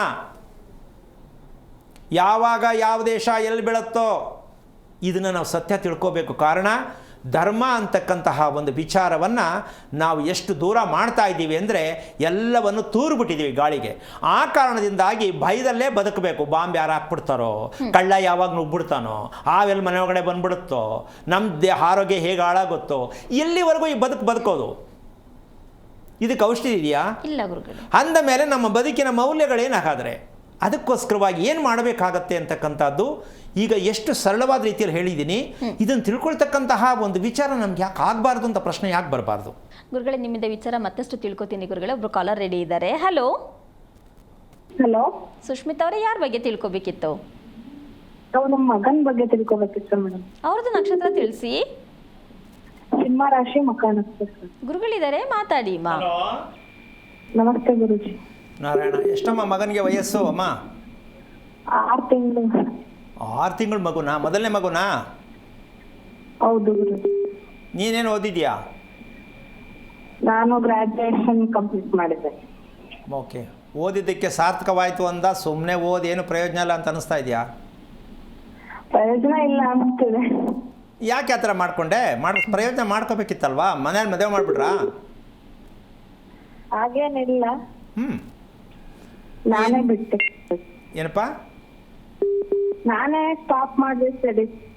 ಓಕೆ. ಈಗ ನೀನು ಮದುವೆಯಾದ ವಾರ ಯಾವುದು? ಗುರುವಾರ. ನೀನು ಹುಟ್ಟಿದ್ದು? ನಾನು ಹುಟ್ಟಿದ್ದು ಬುಧವಾರ. ಓಕೆ. ಮದುವೆ ಎಲ್ಲಾಯಿತು? ಜಾಗ? ಬೀರೂರಲ್ಲೇ. ಬೇರೂರಲ್ಲೇ. ದೇವಸ್ಥಾನನ? ಚಿಕ್ಕಮಂಗ್ಳೂರು ಜಿಲ್ಲೆ ಚೌಟ್ರಿನಾ? ಕಡಲ್ತಲ. ಇಲ್ಲ, ಚೌಟ್ರಿಯಲ್ಲಿ. ಓಕೆಮ್ಮ. ನಿನ್ನ ನಕ್ಷತ್ರ ಗೊತ್ತಾ? ಹಾ, ನಂದು ಪೂರ್ವಭಾಗ ನಕ್ಷತ್ರ, ಕುಂಭರಾಶಿ. ಓಕೆ. ಈಗ ನೀನು ನಿದ್ದೆ ಊಟ ಎರಡೂ ಕೂಡ ನಾನು ಚೆನ್ನಾಗಿ ತಿಳ್ಕೊಂಡಿದ್ದೀನಿ, ನೆಮ್ಮದಿಯಾಗಿದ್ದೀನಿ ಅನಿಸುತ್ತಾ? ನಿದ್ದೆ ಊಟ ಎರಡರ ಬಗ್ಗೆ ತಗೊಂಡ್ರೆ ಯಾವುದು ನಿನಗೆ ತೊಂದರೆ ಅಂತ ಕಾಣಿಸ್ತಾ ಇದೆ? ನಿದ್ದೆ ಗುರುಜಿ. ಇದು ಯಾವಾಗಿಂದ ಇದೆ ನಿಮಗೆ? ಇದು ಒಂದು 8-10 ವರ್ಷದಿಂದ. ಈಗ ಇದನ್ನು ರಿಪೇರಿ ಮಾಡ್ಕೊಳ್ದೆ ಮದುವೆ ಯಾಕೆ ಮಾಡ್ಕೊಂಡೆ ಅಮ್ಮ? ಏನ್ ಮಾಡ್ಬೇಕು ಅಂತ. ನಿದ್ದೆ ಮನುಷ್ಯನಿಗೆ ಮುಖ್ಯ, ಹೌದಾ ಅಲ್ವಾ? ಹೌದು. ಹಾಗಿದ್ದ ಮೇಲೆ ನೀನು ಓದಿರೋ ಹುಡುಗಿ ನಿದ್ದೆನೇ ನನಗೆ ಚೆನ್ನಾಗಿ ಬರ್ತಾ ಇಲ್ಲ, ನನ್ನ ದೇಹವನ್ನು ಸರಿ ಮಾಡ್ಕೋಬೇಕು ಅಂತ ನಿನಗೆ ಮನ್ಸಿಗೆ ಬರಲಿಲ್ವಾ? ಏನಾಗುತ್ತೆ ಮದುವೆ ಆದಮೇಲೆ ಬರ್ಬೋದು ಅಂತ ಅಂದ್ಕೊಂಡ? ಹಾಗೇನಿಲ್ಲ ಗುರುಜಿ, ಅದ್ರ ಬಗ್ಗೆ ನಾನು ಅವಾಗ ಯೋಚನೆ ಮಾಡಲಿಲ್ಲ. ಈಗ ನಾನು ಹೇಳಿದ್ಮೇಲೆ ನಿಂಗೆ ಹೇಗೆ ಅನಿಸ್ತಾ ಇದೆಯಾ? ಇದಕ್ಕೂ ಇಷ್ಟೊಂದು ಪ್ರಾಧಾನ್ಯತೆ ಕೊಡಬೇಕು ಅನ್ನಿಸ್ತಾ ಇದೆಯಾ, ಕಷ್ಟ ಅನಿಸ್ತಾ ಇದೆಯಾ? ಕೊಡಬೇಕಿತ್ತು ಅನ್ನಿಸ್ತು. ಓಕೆ. ಈಗ ನಿನ್ನ ಮಗು ನಿದ್ದೆ ಹಗಲಲ್ಲಿ ಜಾಸ್ತಿ ಮಾಡುತ್ತಾ, ರಾತ್ರಿ ಚೆನ್ನಾಗಿ ನಿದ್ದೆ ಮಾಡುತ್ತಾ? ಈಗ ರಾತ್ರಿ ಚೆನ್ನಾಗಿ ನಿದ್ದೆ ಮಾಡ್ತಾ ಇದ್ದಾನೆ. ಓಕೆ. ಎಚ್ಚರಿಕೆ ಆಗತ್ತಾ? ಮತ್ತೆ ಮಧ್ಯೆ ಹೇಳುತ್ತಾ ಮಗು? ಹಾ, ಮಧ್ಯ ಹೇಳ್ತಾನೆ. ಎಷ್ಟು ಸಲ ಹೇಳ್ಬೋದು ಅಂದಾಜಾಗಿ? 4 ಸಲ. ರಾತ್ರಿ 10 6 ತನಕ 4 ಸಲ. ಓಕೆ. ಈಗ ಆ ಮಗು ನಿದ್ದೆಯಲ್ಲಿ ಚೆನ್ನಾಗಿ ನಿದ್ದೆ ಮಾಡಬೇಕು. 6 ತಿಂಗಳು ಮಗು. ಈಗ 3ರಿಂದ 4 ಸಲ ಹೇಳ್ತಾ ಇದೆ. ಈಗ ಸಿಸ್ಟಮ್ಮು ಏನಾಗಿದೆ ಅಂತ ತಿಳ್ಕೊಬೇಕಲ್ಲ? ಯಾರು ತಿಳಿಸೋರು? ಮಗು 4 ಸಲ ಬ್ರೇಕ್ ಆಗುತ್ತೆ ಅಂದರೆ ಹಾಲು ಕುಡಿಯೋ ಮಗು ಅಂತ ಅದನ್ನು ತಳ್ಳಾಕ್ಬಿಡ್ತೀವಿ ನಾವು. ಹೌದು. ಹಾಲು ಕುಡಿಯೋಕೆ ಮಗು ಹೇಳ್ತಾ ಇರುತ್ತೆ ಅಂತ. ಅದೆಲ್ಲ ಮುಖ್ಯ. ಆ ಹಾಲಿನಲ್ಲಿ ಏನು ತಾಕತ್ತಿದೆ, ಅಲ್ಲಿ ತಾಕತ್ತಿಲ್ಲ. ಯಾಕೆಂದರೆ ಅಮ್ಮ ನಿದ್ದೆ ಚೆನ್ನಾಗಿ ಬರಲ್ಲ. ನಿದ್ದೆ ಯಾವಾಗ ಚೆನ್ನಾಗಿ ಬರಲ್ಲ ಅಂದರೆ ಇವು ಅಮ್ಮ ತಿನ್ನುವಂಥ ಊಟ ಕರೆಕ್ಟಾಗಿ ಕರಗಲ್ಲ. ಕರಗದೇ ಇರತಕ್ಕಂಥ ತಾಯಿ ಹೊಟ್ಟೆಯಲ್ಲಿ ಕುಡಿದ ಹಾಲು ಮಗು ಚೆನ್ನಾಗಿ ಯಾವುದೇ ಕಾರಣಕ್ಕೂ ಫಲವತ್ತಾದ ಹಾಲು ಇರಲಿಕ್ಕೆ ಸಾಧ್ಯ ಇಲ್ಲ. ಅಂದ ಮೇಲೆ ಮಗುವಿಗೆ ಚೈತನ್ಯದಾಯಕವಾಗಿರ್ತಕ್ಕಂಥ ನಿದ್ದೆ ಹೇಗೆ ಬರುತ್ತೆ? ಈಗ ಈ ಮಗುಗೆ ಏನು ಮಾಡಬೇಕು ನಾವು? ನಿದ್ದೆ ಕರೆಕ್ಟಾಗಿ ಮಧ್ಯೆ ಎಚ್ಚರಿಕೆಯಿಂದ ನಿದ್ದೆ ಮಾಡಬೇಕು ಅಂತ ಪ್ರಯತ್ನ ಮಾಡಿದ್ರೆ ಮೆಡಿಷನ್ಗೆ ಹೋಗಬೇಕು. 6 ತಿಂಗಳ ಮಗುವಿಗೆ ಮೆಡಿಷನ್ಗೆ ಹೋದರೆ ಮಗು ಜೀವನ ಏನಾಗ್ಬೋದು, ದೇಹ ಏನಾಗ್ಬೋದು, ಸ್ವಲ್ಪ ಯೋಚನೆ ಮಾಡು. ಮಗುವಿನ ಮುಂದಿನ ಭವಿಷ್ಯ ಅಂತ ಹೇಳ್ತಾರಲ್ಲ ಜನಗಳು, ಎಲ್ಲಿದೆ ರೀ ಭವಿಷ್ಯ, ಎಲ್ಲಿದೆ ರೀ ಭವಿಷ್ಯ ಅಂತಕ್ಕಂಥದ್ದು 2 ಸಲ ಯಾಕೆ ಹೇಳ್ತಾ ಇದ್ದೀನಿ ಅಂದರೆ, ಒಂದು ಮಗುವನ್ನು ಪಡ್ಕೊಂಡು ಆ ಮಗುವಿನ ಬಗ್ಗೆ ನಾವು ತಿಳ್ಕೋಬೇಕಾದ್ರೆ ತಂದೆ ತಾಯಿಲಿರ್ತಕ್ಕಂಥ ಎಷ್ಟು ರೋಗಗಳಿದೆಯೋ, ಈ ರೋಗ ಯಾವುದು ಅಂದರೆ, ರೋಗಗಳು ಯಾಕೆ ಹೇಳಿದೆ ಅಂದರೆ ನಿದ್ದೆಯಿಂದನೇ ಎಲ್ಲ ರೋಗಗಳು ಇದೆ, ಎಲ್ಲ ರೋಗಗಳು ಬರುತ್ತೆ ಅಂತ ನಮ್ಮ ಜನ ಭಾರತ ದೇಶದಲ್ಲಿ ಬೇಡ, ನಮ್ಮ ಕರ್ನಾಟಕದಲ್ಲಿ ಯಾವಾಗ ತಿಳ್ಕೊಳ್ಳೋದು? ಫಲವತ್ತಾದ ನಿದ್ದೆ, ಆಮೇಲೆ ಫಲವತ್ತಾದ ಊಟಕ್ಕೆ ಹೋಗೋಣ. ಯಾಕೆ ಅಂದರೆ ಫ್ರೆಶ್ ಆಗಿರೋ ತಿಂದರೆ ಮಾತ್ರ ಆರೋಗ್ಯ ಅಂತಾರಲ್ಲ. 3 ದಿನದ ಹಳಸರನ್ನ ತಿನ್ನೋ ಜನ ತುಂಬ ಗಟ್ಟಿಮುಟ್ಟಾಗಿದ್ದಾರೆ. 3 ದಿನದಲ್ಲಿ ಹಳಸೋಗಿರೋ ಅನ್ನ ತಿನ್ನುವಂಥವ್ರು ಗಟ್ಟಿಮುಟ್ಟಾಗಿದ್ದಾರೆ, ತುಂಬ ಗರ್ಡರ್ ಇದ್ದಂಗಿದ್ದಾರೆ. ಫ್ರೆಶ್ಶಾಗಿ ತಿಂದಿರೋದು, ಫ್ರೆಶ್ಶಾಗಿ ಡೆಟಾಲಾಗಿ ಕೈ ತೊಳ್ಕೊಂಡಿರೋರು 28 ಮೇಲೆ ಕೂರಕ್ಕಾಗಲ್ಲ, ಹೇಳೋಕ್ಕಾಗಲ್ಲ, ಕೂರಕ್ಕಾಗಲ್ಲ. ಹಾಗಂತ ಸರಿ ತಪ್ಪು ನಾನು ಹೇಳ್ತಾ ಇಲ್ಲ. ಮನಸ್ಥಿತಿ ಹೇಗಿರಬೇಕು ಅಂದರೆ, ದೇಹ ಗಟ್ಟಿಮುಟ್ಟಿಯಾಗಿರಬೇಕಂದ್ರೆ ನಮ್ಮ ಊಟದಿಂದ ನಮ್ಮ ದೇಹಕ್ಕೆ ಶಕ್ತಿ ಸಿಗ್ತಾ ಇದೆ ಅಂತ ತಿಳ್ಕೊಂಡಿರ್ತಕ್ಕಂಥ ಅವಿವೇಕತನೇ ನಮ್ದಾಗಿರೋದು. ಹೌದು. ಎಲ್ಲದಕ್ಕೂ ಊಟ ಕಾರಣ ಅಂತ ತಿಳ್ಕೊಂಡಿರ್ತಕ್ಕಂಥ ಈ ಅವಿವೇಕತನಕ್ಕೆ ಯಾರು ಮೆಡಿಸಿನ್ ಕೊಡೋದು? ಹುಟ್ಟಿಲ್ಲ, ಹುಟ್ಟೋದು ಇಲ್ಲ, ಇದು ನಾವು ಜೀವನದಲ್ಲಿ ಕಲಿಯೋದೂ ಇಲ್ಲ. ಅಮ್ಮ, ನಿನ್ಗೆ ಅರ್ಥ ಆಯ್ತಾ? ಹಲೋ, ಏನು ಮಾಡೋಕ್ಕಾಗಲ್ಲ. ಈಗ ಅವ್ರಿಗೆ ಬೇಕಾಗಿದ್ದೇನು ಅಂದರೆ, ಒಳ್ಳೆ ಮಗು ಚೆನ್ನಾಗಿ ಹುಟ್ಟೈತೆ, ಮುಂದೆ ಫಾರಿನ್ಗೆ ಹೋಯ್ತದೆ, ಡಾಕ್ಟ್ರ್ ಓದಿಸ್ಬಿಡು ಅಂತ ಹೇಳ್ಬಿಟ್ಟಿದ್ರೆ ಎಷ್ಟೋ ಜನ ಕೈ ತಪ್ಪಿ ಹೊಡ್ಬಿಡ್ತಾರೆ. ಅದೇ ಥರ ನಮ್ಮಲ್ಲಿ ಇರೋದು. ಹೌದು. ಅವ್ರು ಕೇಳ್ತಾರೆ ಮಗು ಮುಂದೆ ಹೆಂಗೆ ಅಂತ. ಮುಂದೆ ಹೆಂಗಲ್ಲ, ಈಗ ಹೆಂಗಾಗೋದು ಕೇಳಲ್ಲ. ಆ ಅಭ್ಯಾಸ ನಮ್ಮ ಜನಕ್ಕೆ ಇನ್ನೂ ಗೊತ್ತಿಲ್ಲ, ಏನು ಮಾಡ್ಲಿಕ್ಕೆ ಆಗಲ್ಲ. ಮಾತಾಡೋಣ ಗುರುಗಳೇ. ಮತ್ತೊಬ್ರು ಕಾಲರ್ ಇದ್ದಾರೆ. ಹಲೋ, ಅವ್ರದ್ದು ಕರೆ ಕಟ್ ಆಗಿದೆ ಗುರುಗಳೇ. ಗುರುಗಳೇ, ಈಗ ಮಗು ಅಂತ ಅಂದಾದ್ಮೇಲೆ ಅದು ಎದ್ದೇಳ್ತಾನೆ ಇರುತ್ತೆ ಅಂತ ನಾವು ತಳ್ಳಾಕ್ಬಿಡ್ತೀವಿ ಅಂತ ಹೇಳಿದ್ರಿ ಗುರುಗಳೇ. ಅದಕ್ಕೆ ನಿಜವಾದ ಕಾರಣ ಮಗುವಿನ ಹಾಲಿನ ವಿಚಾರದಲ್ಲಿ ಇರುತ್ತೆ ಅಂತ ಹೇಳ್ತೀರಾ ಗುರುಗಳೇ? ತಾಯಿ ನಿದ್ದೆ ಮಾಡಿಲ್ದೇ ಇರೋದು ಮಗುವಿಗೆ ಬಂದಿರುತ್ತೆ ಅಂತ. ತಾಯಿ ತಂದೆ ಇಬ್ಬರದು ಸೇರ್ಕೊಳತ್ತಲ್ಲಿ. ತಾಯಿ ತಂದೆ ಇಬ್ಬರದು ಸೇರ್ಕೊಳತ್ತೆ. ತಾಯಿ ಒಂದೇ ಅಲ್ಲ, ತಂದೆ ತಾಯಿ ಎರಡೂ ಸೇರ್ಕೊಳತ್ತೆ. ಕಾರಣ, ತಂದೆಯ ದೇಹದಲ್ಲಿ ಅಂದರೆ ಬ್ಲಡ್ ಅಂತಕ್ಕಂಥದ್ದು, ರಕ್ತ ಅಂತ ನಾವೇನು ಹೇಳ್ತೀವೋ, ಇದು ತಾಯಿಯನ್ನು ತಗೊಳುತ್ತೆ ಅಂತ ಒಂದು ಲೆಕ್ಕದಲ್ಲಿ ನಾವು ಹೇಳ್ತೀವಿ. ಓಕೆ, ದೇಹ ಸೃಷ್ಟಿ ಆಗಿರೋ ತಂದೆಯಿಂದ, ಮೂಳೆ ಮಾಂಸ ತಂದೆಯಿಂದ ರೆಡಿಯಾಗಿರೋದು ಅದು. ಅಂದರೆ ಅವರು ವಾಸ ಮಾಡುವ ಮನೆಯಲ್ಲಿ ಆ ಭೂಮಿ ಹೇಗಿರುತ್ತೋ, ಅದಕ್ಕೊಂದು ಸಣ್ಣ ಉದಾಹರಣೆ ಹೇಳ್ತೀನಿ. ಕೆಂಪು ಮಣ್ಣು, ಕೆಂಪು ರಕ್ತ, ಇದ್ರ ಸತ್ಯ ಹೇಳಿ ನೋಡೋಣ ಯಾರಾದ್ರೂ. ಕೆಂಪು ಮಣ್ಣು, ಕೆಂಪು ರಕ್ತ. ನಮ್ಮದು ಕೆಂಪು ರಕ್ತ. ಹೌದು. ಕೆಂಪು ಮಣ್ಣು ಇರಬೇಕು ಮನೆ ಭೂಮಿಯಲ್ಲಿ. ಇದೆಯಾ? ಎಲ್ಲರೂ ಭೂಮಿಯಲ್ಲಿ ಸಿಕ್ಕುತ್ತಾ ಅದು? ಇಲ್ಲ ಗುರುಗಳೇ. ಮತ್ತೆ ಹಾಗಿದ್ಮೇಲೆ ನೀವು ಹೆಂಗ್ ಚೆನ್ನಾಗಿರ್ತೀರಾ? ಆಶ್ಚರ್ಯ ಅಲ್ಲ? ಗುರುಗಳೇ, ಅದ್ರ ಬಗ್ಗೆ ತಿಳ್ಕೊತೀನಿ. ನಿಮ್ಮಿಂದ ಕಾಲರ್ ರೆಡಿ ಇದ್ದಾರೆ. ಹಲೋ, ನಮಸ್ತೆ ಮೇಡಮ್. ನಮಸ್ತೆ ಮಂಜುಳಾ ಅವರೇ. ಯಾರ ಬಗ್ಗೆ ತಿಳ್ಕೊಬೇಕಿತ್ತು? ನನ್ನ ಮಗನ ಬಗ್ಗೆ ತಿಳ್ಕೊಬೇಕಿತ್ತು ಮೇಡಮ್. ಅವ್ರದ್ದು ನಕ್ಷತ್ರ ತಿಳಿಸಿ. ರೋಹಿಣಿ ನಕ್ಷತ್ರ ಮೇಡಮ್. ಗುರುಗಳಿದ್ದಾರೆ, ಮಾತಾಡಿ. ಹಲೋ, ನಮಸ್ತೆ ಗುರುಜಿ. ನಾರಾಯಣ. ಎಷ್ಟು ವಯಸ್ಸು ಮಗುಗೆ? 20 ವರ್ಷ. ಹೆಣ್ಣ ಗಂಡ? ಗಂಡು ಮಗು. ಓಕೆ, ಏನು ಮಾಡ್ತಿದ್ದಾನೆ? MBBS ಮಾಡ್ತಾ ಇದ್ದಾನೆ ಗುರುಜಿ. ಅವನ ಬಗ್ಗೆ ಏನು ಬೇಕು ಅಂತೀರಾ? ಆರೋಗ್ಯದ ಬಗ್ಗೆನೇ ಕೇಳಬೇಕು ಗುರುಜಿ. ಇದು ಯಾವಾಗ ಬಂತು ಆರೋಗ್ಯ? ಪ್ರತಿಯೊಬ್ಬರಿಗೂ ಕೇಳಬೇಕು ಅಂತ ಯಾವಾಗ ಬಂತು ನಿಮಗೆ ಬುದ್ಧಿ? ನಿಮ್ಮ ಕೈಯಲ್ಲಿ ಬಯಸ್ಕೊಂಡ್ಮೇಲೆ ಗುರುಜಿ. ಅಂದರೆ ನಾನು ಬೈತೀನಿ ಅಂತ ತೀರ್ಮಾನ ಮಾಡಿದ್ರಾ? ಒಳ್ಳೇದಲ್ವಾ ಗುರುಜಿ? ನಾವು ಬುದ್ಧಿ ಕಲಿಯೋದಕ್ಕೆ ತಾನೇ ಹೇಳ್ತೀರಾ. ಓಕೆ, ಏನು ಓದಿದ್ಯಮ್ಮ ನೀನು? ನಂದು 10th ಮಾಡಿ ITI ಮಾಡಿದ್ದೀನಿ ಗುರುಜಿ, 2 ವರ್ಷ. ಓಕೆ, ಈಗ ನಿಮ್ಮ ಯಜಮಾನ್ ಏನು ಕೆಲಸ ಮಾಡೋದು? ಸ್ಕೂಲ್ ಬಸ್ ಡ್ರೈವರ್ ಗುರುಜಿ. ಎಷ್ಟು ವರ್ಷದಿಂದ? ಅವರು 18 ವರ್ಷದಿಂದನೂ ಮಾಡ್ತಾರೆ.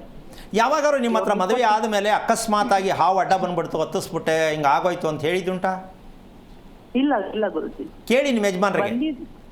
ಬಂದಿದೆ, ಆದ್ರೆ ಹತ್ಸಿಲ್ಲ ಅವರು ಅಂತ. ಅಲ್ಲ, ನಿಮ್ಮ ಯಜಮಾನ್ರ ಕೇಳಿ. ಗೊತ್ತಿಲ್ಲದ ರೀತಿಯಲ್ಲಿ ವೆಹಿಕಲ್ ಅಂದ ಮೇಲೆ ನಾವು ಎಲ್ಲವನ್ನು ಗಮನಿಸೋಕ್ಕಾಗಲ್ಲ ಕೆಲವು ಸಂದರ್ಭದಲ್ಲಿ. ಇದು ಯಾಕೆ ಈ ವಿಚಾರ ಹೇಳ್ತೀನಿ ಅಂದರೆ, ಒಂದು ಮಗು ತಾಯಿಯ ಗರ್ಭದಲ್ಲಿ ಹುಟ್ಟಿದ ನಕ್ಷತ್ರಕ್ಕೆ ತಂದೆಯ ವೃತ್ತಿಯಲ್ಲಿ ಬರುತ್ತೆ.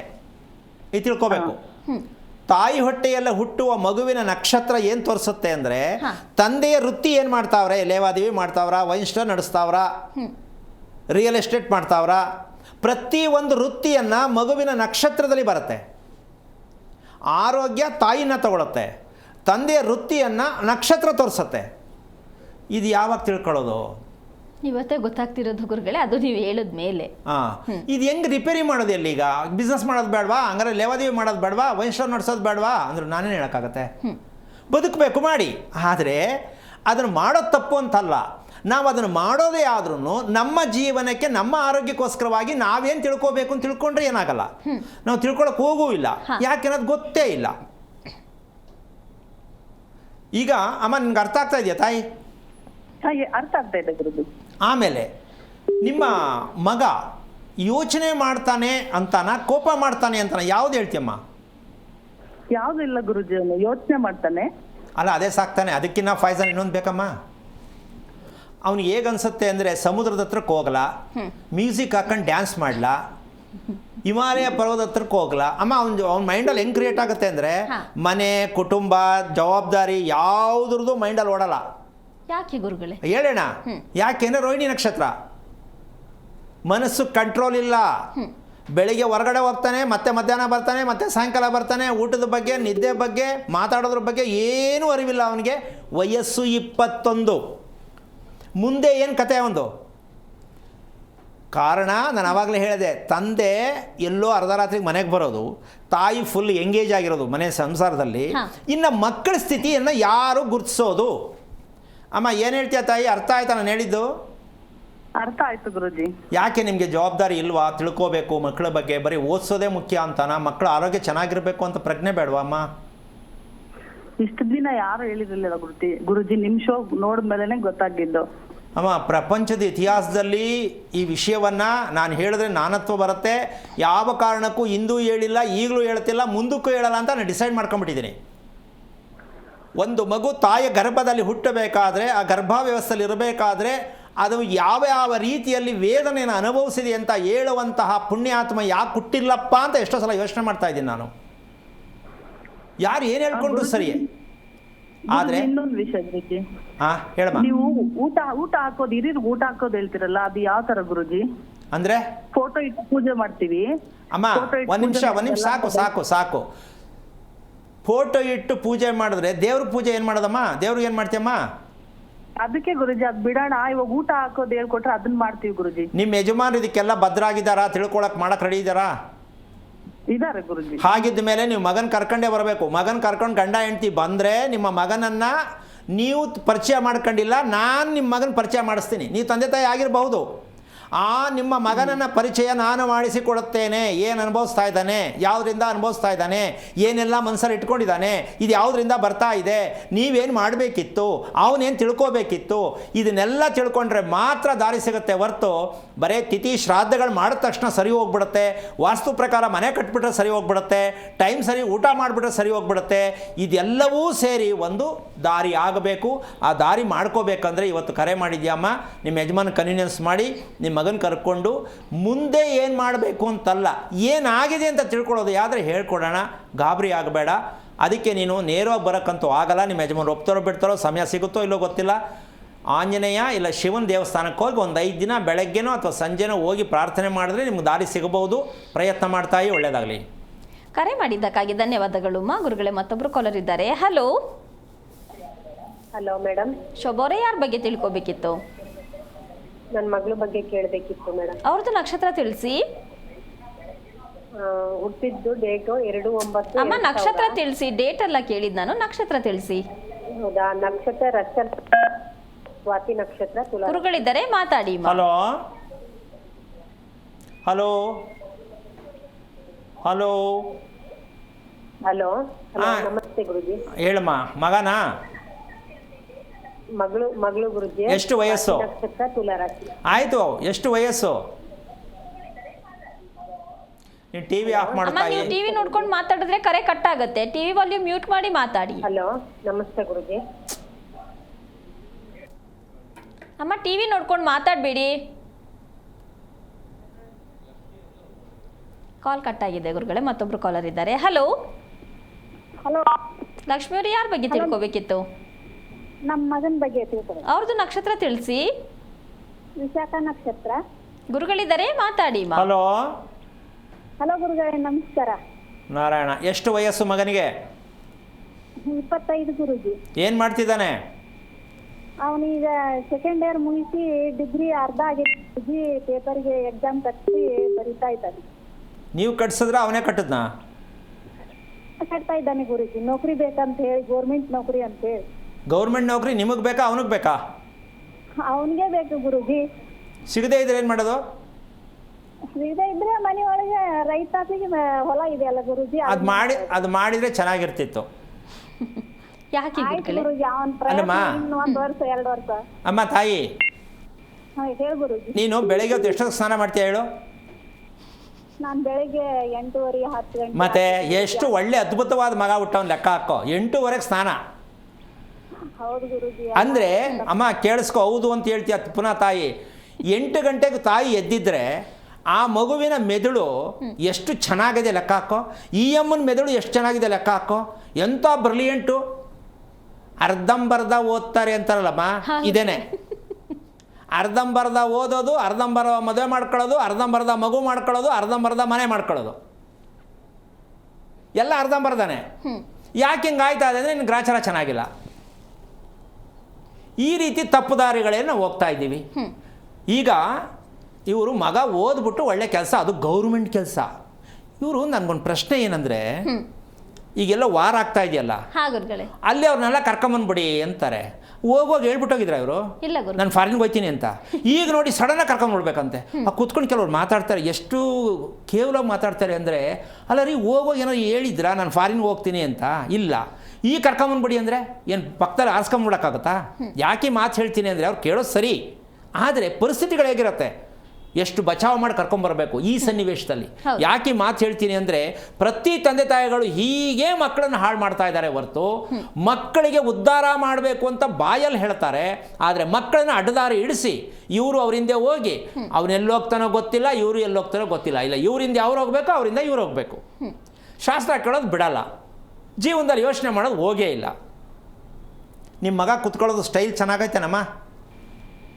ಇಲ್ಲ ಗುರುಜಿ, ಓದುವ ಕೂತಿರ್ತಾನೆ ಗುರುಜಿ. ಅಲ್ಲ, ಒಂದು ನಿಮಿಷ, ಎಲ್ಲ ನಿಂದೆ ಪ್ರಸಾದ, ನಿಂದೆ ಪ್ರಸಾದ. ಅದು ಅವನೇನು ಮಾಡ್ತಾ ಇದ್ದಾನೆ ಎಲ್ಲ ನಿಂದೆ ಪ್ರಸಾದ ಅಷ್ಟೇ. ಈಗ ಈ ಮಗನನ್ನು ಕರ್ಕೊಂಡು ಎಲ್ಲಿಗೆ ಹೋಗೋದು? ರಿಪೇರಿ ಮಾಡೋಕ್ಕೆ ಆಗತ್ತಾ? ಇಲ್ಲ ಗುರುಜಿ. ಮಾಡಲಿ ನೋಡೋಣ. ಇದಕ್ಕೆ ಚಾಲೆಂಜಾಗಿ ಕೇಳ್ತೀನಿ, ಈ ರೀತಿ ಮಕ್ಕಳು ಎಷ್ಟು ಕೋಟಿ ಇದ್ದಾರೆ ನಮ್ಮ ದೇಶದಲ್ಲಿ. ಮಕ್ಕಳನ್ನು ರಿಪೇರಿ ಮಾಡುವ ವಿಧಾನ ಎಲ್ಲಿ, ಯಾರಿಂದ, ಹೇಗೆ ಸಾಧ್ಯನಾ? ಚಾಲೆಂಜ್ ಮಾಡಿ ತಿಳ್ಕೊಳ್ಳಿ ವಿಷಯಗಳನ್ನು. ಮಕ್ಕಳನ್ನು ರಿಪೇರಿ ಮಾಡಬೇಕು. ಗಂಡ ಹೆಂಡತಿ ಬಿಡಿ, ಹೆಂಗೋ ಎಳ್ಕೊಂಡು ಪಳ್ಕೊಂಡು ಹೋಗ್ತಿದ್ದೀರಾ. ಆದರೆ ಮದುವೆ ಆಗೋ ಮಕ್ಕಳು, ಮದುವೆ ಆಗಿರೋ ಮಕ್ಕಳು, ಹುಟ್ಟೋ ಮಕ್ಕಳು, ಹುಟ್ಟಿರೋ ಮಕ್ಕಳು ರಿಪೇರಿ ಮಾಡೋಕ್ಕೆ ಎಲ್ಲಿ ಕರ್ಕೊಂಡು ಹೋಗ್ತೀರಾ? ನೀವು ಹೇಳ್ದಂಗೆ ಕೇಳಬೇಕು, ನೀವು ಹೇಳ್ದನ್ನು ಓದಬೇಕು, ನೀವು ತೋರಿಸಿದ್ರು ಮದುವೆ ಮಾಡ್ಕೋಬೇಕು, ನೀವು ಹೇಳ್ದಂಗೆ ಬದುಕಬೇಕು. ಎಲ್ಲಿಂದ ಆಗುತ್ತೆ ರೀ? ಸಾಧ್ಯನಾ? ಹೊಡೆದ್ರೆ ಪುಡಿ ಆಗೋಗುತ್ತೆ, ಹೊಡಿಲಿಲ್ಲ ಅಂತ ತಡ್ಕೊಳಕ್ಕಾಗಲ್ಲ. ಇದು ನಮ್ಮ ಜೀವನ ಆಗ್ತಾ ಇದೆ. ಅಮ್ಮ, ನೀನು ಫಸ್ಟು ಒಂದು ಕೆಲಸ ಮಾಡು. ವಿಷಯ ತಿಳ್ಕೋಬೇಕಂದ್ರೆ ವಿಶಾಖ ನಕ್ಷತ್ರಕ್ಕೆ ಮಗು ಹುಟ್ಟಿದ್ದ ಕಾರಣವನ್ನು ತಿಳ್ಕೊಳ್ಳೋಕ್ಕೆ ಪ್ರಯತ್ನ ಮಾಡಿದರೆ, ವಿಶಾಖ ಒಂದೇ ಅಲ್ಲ, ಪ್ರತಿಯೊಂದು ನಕ್ಷತ್ರವನ್ನು ಪ್ರತಿಯೊಬ್ಬ ತಂದೆ ತಾಯಿಗಳು ಎಚ್ಚರಿಕೆಯಿಂದ ಗಮನಿಸ್ಕೋಬೇಕಾದದಿಷ್ಟೇ ವಿಷಯ. ನಕ್ಷತ್ರ ಇರೋದು ಹೆಸರಿಡಕ್ಕೆ ಅಂತ ತಿಳ್ಕೊಂಡಿದ್ದಾರೆ ಹೊರತು ಜನ. ಹೌದು, ನಕ್ಷತ್ರ ಯಾಕೆ ಬೇಕು ಅಂದರೆ ಹೆಸರಿಡಕ್ಕೆ. ಎಷ್ಟು ಜನ ಹೆಸರನ್ನ ನಕ್ಷತ್ರ ಪ್ರಕಾರ ಇಟ್ಕೊಂಡು ಬದುಕ್ತಾ ಇದ್ದಾರೆ? ಇಲ್ಲ. ಮತ್ತು ಅವ್ರು ಹೆಂಗೆ ಬದುಕ್ತಾರೆ ಹಾಗಾದರೆ? ನಕ್ಷತ್ರ ಇರತಕ್ಕಂಥದ್ದು ನಿಮ್ಮ ದೇಹದಲ್ಲಿರ್ತಕ್ಕಂಥ ಎಲೆಕ್ಟ್ರಿಕ್ ಪವರ್, ವಿದ್ಯುತ್ ಶಕ್ತಿ ಎಷ್ಟಿದೆ ಅಂತಕ್ಕಂಥದ್ದನ್ನು ತೋರಿಸ್ತಕ್ಕಂಥದ್ದು ಉಸಿರಾಟದಲ್ಲಿ ನಿಮ್ಮ ಮಗುವಿನ ನಕ್ಷತ್ರದಲ್ಲಿ ಇರುತ್ತೆ. ಇದನ್ನು ಯಾವ ಕಾರಣಕ್ಕೂ ಯಾರು ಇತಿಹಾಸದಲ್ಲಿ ನಕ್ಷತ್ರದಲ್ಲಿ ಶಕ್ತಿ ಇರುತ್ತೆ ಅಂತ ಕಂಡುಹಿಡಿಬೇಕು ಅಂತ ಹೇಳ್ತಾ ಇರ್ತಕ್ಕಂಥ ಏಕೈಕ ವ್ಯಕ್ತಿ ನಮ್ಮ ಕಾರ್ಯಕ್ರಮದಲ್ಲಿ ಮಾತ್ರ. ಪ್ರಪಂಚದ ಇತಿಹಾಸದಲ್ಲಿ ಎಲ್ಲೂ ಹೇಳಿಲ್ಲ, ಹೇಳೋಕ್ಕಾಗೋದೂ ಇಲ್ಲ. ನಕ್ಷತ್ರ ಯಾಕೆ ಬೇಕು ಅಂದರೆ ಹೆಸರಿಡಕ್ಕೆ ಅಂತ ಅಂದ್ಕೊಂಡ್ರೆ ನಾವೇನು ಮಾಡೋಣ? ತಾಯಿಯ ಕೆಲಸ ಮಾಡೋಕ್ಕೆ ಪ್ರಯತ್ನ ಮಾಡು. ಅವನು ಓದ್ತಾನೋ ಬಿಡ್ತಾನೋ, ಕೆಲಸ ಸಿಗುತ್ತೋ ಮುಂದಿನ ವಿಷಯ. ಅವನ ಆರೋಗ್ಯ ಇಲ್ಲಿ ಮೇಯ್ನ್ ಇರ್ತಕ್ಕಂಥ ವಿಶಾಖ ನಕ್ಷತ್ರಕ್ಕೆ ಸ್ವಾತಿ, ವಿಶಾಖ, ಕೆಲವು ನಕ್ಷತ್ರಗಳು ಲಿಂಕ್ ಹೆಂಗೆ ಬರುತ್ತೆ ಅಂದರೆ, ಯೂರಿನ್ ಮೋಷನ್ ಪಾಯಿಂಟ್. ಇವತ್ತೇನು ಹೇಳಿದ್ ನಾವು, ಎಲ್ಲ ರಂಧ್ರಗಳಲ್ಲೂ ಸಮಸ್ಯೆ ಇರುತ್ತೆ. ಈಗ ಯೂರಿನ್ ಮೋಷನ್ ರಂಧ್ರ ತಾನೆ, ಈ ರಂಧ್ರದಲ್ಲಿ ಸಮಸ್ಯೆ ಇರುತ್ತೆ ಈ ವಿಶಾಖ ನಕ್ಷತ್ರದ ಮಗ. ಈಗ ಈ ಅಮ್ಮನಿಗೆ ಇನ್ನೂ ಗೊತ್ತಿಲ್ಲ, ಯಾಕೆಂದ್ರೆ ಅವನು ಹೇಳೂ ಇಲ್ಲ. ಅಮ್ಮ, ನಾನು ಹೇಳೋದು ಅರ್ಥ ಆಯ್ತಾ ನಿಮಗೆ? ಹಲೋ, ಕಾಲ್ ಕಟ್ ಆಗಿದೆ ಅನ್ಸುತ್ತೆ ಗುರುಗಳೇ. ಅಂದರೆ ಇದೆಲ್ಲ ಇರುತ್ತಾ, ಇದೆಲ್ಲ ಬೇಕಾ? ಈ ಥರ ಜನ ಒಬ್ಬೇರಿಸ್ಕೊಂಡಿದ್ದಾರೆ ಹೊರತು ಇದು ಸತ್ಯವಾದ ವಿಷಯಗಳು ತಿಳ್ಕೊಳ್ಳೇಬೇಕು ಅಂತ ಯಾರಿಗೂ ಇನ್ನೂ ಬೈಕೆ ಬಂದಿಲ್ವೇನೋ ಅಂತ ನನ್ನ ಡೌಟು. ಅದನ್ನು ಹೇಳ್ಕೊಳ್ಳೋಕ್ಕೂ ಆಗಲ್ಲ ಗುರುಗಳೇ. ಹೇಳ್ಕೊಳ್ಳೋಣ ಅಂದರೆ ಏನು ಅನ್ಕೊಬಿಡ್ತಾರೋ ಅನ್ನೋ ಮುಜುಗರನೇ ಜಾಸ್ತಿ, ಅಥವಾ ವಿಚಾರ ಹೇಳೋದ ಬೇಡವಾ ಅನ್ನೋ ಎಷ್ಟೊಂದು ಜನ ಆತಂಕದಲ್ಲೇ ಇರ್ತಾರೆ ಗುರುಗಳೇ. ಈಗ ಲವ್ ಮಾಡೋದನ್ನು ಹೇಳ್ಕೊಳ್ಳೋದು ಬೇಡ ಅಂತಾನೆ ಇರ್ತಾರೆ. ಆಮೇಲೆ ಏನಾಗುತ್ತೆ? ಗೊತ್ತಾಗೇ ಆಗುತ್ತೆ, ಬೀದಿಗೆ ಬಂದೇ ಬರುತ್ತೆ. ಹೌದು. ಹಾಗೆ ಮುಚ್ಚಿಟ್ಕೊಂಡ್ರಲ್ಲ, ಮನುಷ್ಯನಲ್ಲಿ ನಾವು ಬದುಕಬೇಕು ಅಂತಕ್ಕಂತಹದ್ದು, ನಾವಿಲ್ಲಿ ಬಂದಿರೋದು ಬದುಕಬೇಕು ಅಂತ ಎಲ್ರಿಗೂ ಆಸೆ. ಹೌದು. ಆದರೆ ಆ ಬದುಕು ಅಂತಕ್ಕಂಥದ್ದು ಏನು ಅಂತ ತಿಳ್ಕೊಬೇಕಲ್ವಾ? ಬದುಕಲ್ಲಿ ತಿಳ್ಕೊಳ್ಳುವಂಥದ್ದೇನು ಅಂದರೆ ಈ ಬದುಕು ಅಂತಕ್ಕಂತಹ ಒಂದು ವಿಚಾರಕ್ಕೆ ಹೋಗುವಂಥ ವಿಷಯಕ್ಕೆ ಬಂದರೆ, ನಾವು ಮಾಡ್ತಕ್ಕಂತಹ ಊಟ ಊಟ ಎಷ್ಟರ ಮಟ್ಟಕ್ಕೆ ನಾವು ಇದನ್ನ ಬಳಸ್ತಾ ಇದ್ದೀವಿ ಅಂತಕ್ಕಂಥದ್ರ ಜೊತೆಗೆ ಈಗ ನಾನು 2 ಪೋರ್ಷನ್ ವಿಚಾರ ಹೇಳಿದೆ. ಏನು? ಒಂದು ಮೆದುಳು, ಒಂದು ರಕ್ತನಾಳ, ಹೃದಯ. ಹೌದು. ಇದರಲ್ಲಿ ನಾವು ಮಾಡ್ತಿರ್ತಕ್ಕಂತಹ ತಪ್ಪಾದರೂ ಯಾವುದು ಅಂತ ತಿಳ್ಕೊಂಡ್ರೆ ಅರ್ಥ ಆಗತ್ತೇನೋ ಅಂತ ಅನ್ಕೋತೀನಿ. ಹೇಳಿದ್ದೀನಿ, ಅದ್ರ ಜೊತೆ ಇನ್ನೊಂದು ಸ್ವಲ್ಪ ಮುಂದುವರೆದು ಹೇಳ್ತೀನಿ. ಬೆಳಗಿನ ಸಮಯ,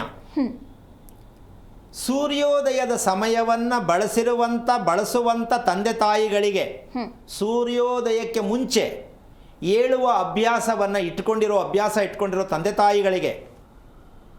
ಆದರೆ ಅದರಲ್ಲಿ ಇನ್ನೊಂದು ವಿಶೇಷ ಇದೆ. ಕಷ್ಟಪಟ್ಟು ಹೇಳ್ಬೇಕಾ ಹಾಸಿಗೆಯಿಂದ, ಇಷ್ಟಪಟ್ಟು ಹೇಳ್ಬೇಕಾ? ಇಷ್ಟಪಟ್ಟು ಹೇಳ್ಬೇಕು. ಯಾವ ಕಾರಣಕ್ಕೆ? 1,000 ಜನದಲ್ಲಿ ನಿಜಕ್ಕೂ ಹೇಳ್ತೇನೆ, ಅದಕ್ಕೊಂದು ಸಣ್ಣ ಉದಾಹರಣೆ ಹೇಳ್ತೀನಿ. ಇವತ್ತು ಬೆಳಗ್ಗೆ ಪೇಪರಲ್ಲಿ ನೋಡಿದೆ ನಾನು, 50% 2-2.25 kg ಮೇಲೆ ಮಕ್ಕಳು ಏರ್ತಾ ಇಲ್ಲ. ಹೌದು. ತೂಕ. ಹೌದು. ಅಂದರೆ ಆ ಮಗು ಬೆಳೆಸೋದು ಹೆಂಗೆ? ನೀವು ಯಾರನ್ನೇ ನೋಡಿ ಬೊಂಬೆ ಎತ್ಕೊಂಡು ಚೆನ್ನಾಗಿ ಕಾಣಿಸುತ್ತೆ, ಅವೆಲ್ಲ ಕಂಕ್ಳೊಳಗಡೆ ಹೊಟ್ಟೋಗ್ಬಿಡ್ತವೆ, ಬರೀ ಬೋರ್ಡೆ ಮಾತ್ರ ಕಾಣಿಸ್ತಾ ಇರ್ತದೆ. ಆ ಮಟ್ಟಕ್ಕೆ ಮಕ್ಕಳಾಗ್ತಾ ಇದ್ದಾರೆ. ಹೌದು. ಯಾಕೆ? ಇನ್ನು ಮಗು ಹುಟ್ಟುವಾಗಲೇ ಆ ರೀತಿಯಾಗಿ ಅನ್ಫಿಟ್ಟಾಗಿ ಮಗು ಹುಟ್ಟಿದ್ರೆ ಆ ಮಗುನ ಹೆಂಗೆ ಡೆವಲಪ್ ಮಾಡೋದು? ಕಣ್ಣು ಬಿಡ್ತಾ ಇರ್ತಾರೆ. ಸೊ ಹಾಗಾಗಿ ವಿಷಯ ಏನಪ್ಪ ಅಂತಂದರೆ, ಯಾಕೆ ವಿಚಾರ ಹೇಳ್ತೀನಿ ಅಂದರೆ, ಪ್ರಪಂಚಕ್ಕೆ ಕಣ್ಣು ಬಿಟ್ಟು ನೋಡ್ಬೇಕು. ನಾವು ಎಷ್ಟು ಸಮಸ್ಯೆಯಲ್ಲಿ ಸಿಕ್ಕಾಕೊಂಡಿದ್ದೀವಿ ಅಂತ ನಮ್ಮ ಎಚ್ಚರಿಕೆ ನಾವು ತಗೋಬೇಕು. ಮಾಡಲ್ಲ. ಹಾಗಾಗಿ ನಾವು ತಗೊಳ್ಳುವಂಥ ನಿರ್ಧಾರಗಳು ಹೇಗಿರಬೇಕು ಅಂದರೆ ಗಟ್ಟಿತನವಾಗಿರಬೇಕು. ಯಾವುದು ಸರಿ, ಯಾವುದು ತಪ್ಪು ಅಂತ. ನಾವು ಸರಿ ಅನ್ನೋದು ಬೇಡ, ತಪ್ಪು ಅನ್ನೋದು ಬೇಡ, ತಿಳ್ಕೋಬೇಕು ಅನ್ನೋ ಪ್ರಜ್ಞೆ ಬಂದರೆ ಸಾಕಾಗತ್ತೆ. ಖಂಡಿತ ಗುರುಗಳೇ, ಅದ್ರ ಬಗ್ಗೆ ಮಾತಾಡೋಣ. ಕಾಲರ್ ರೆಡಿ ಇದ್ದಾರೆ. ಹಲೋ.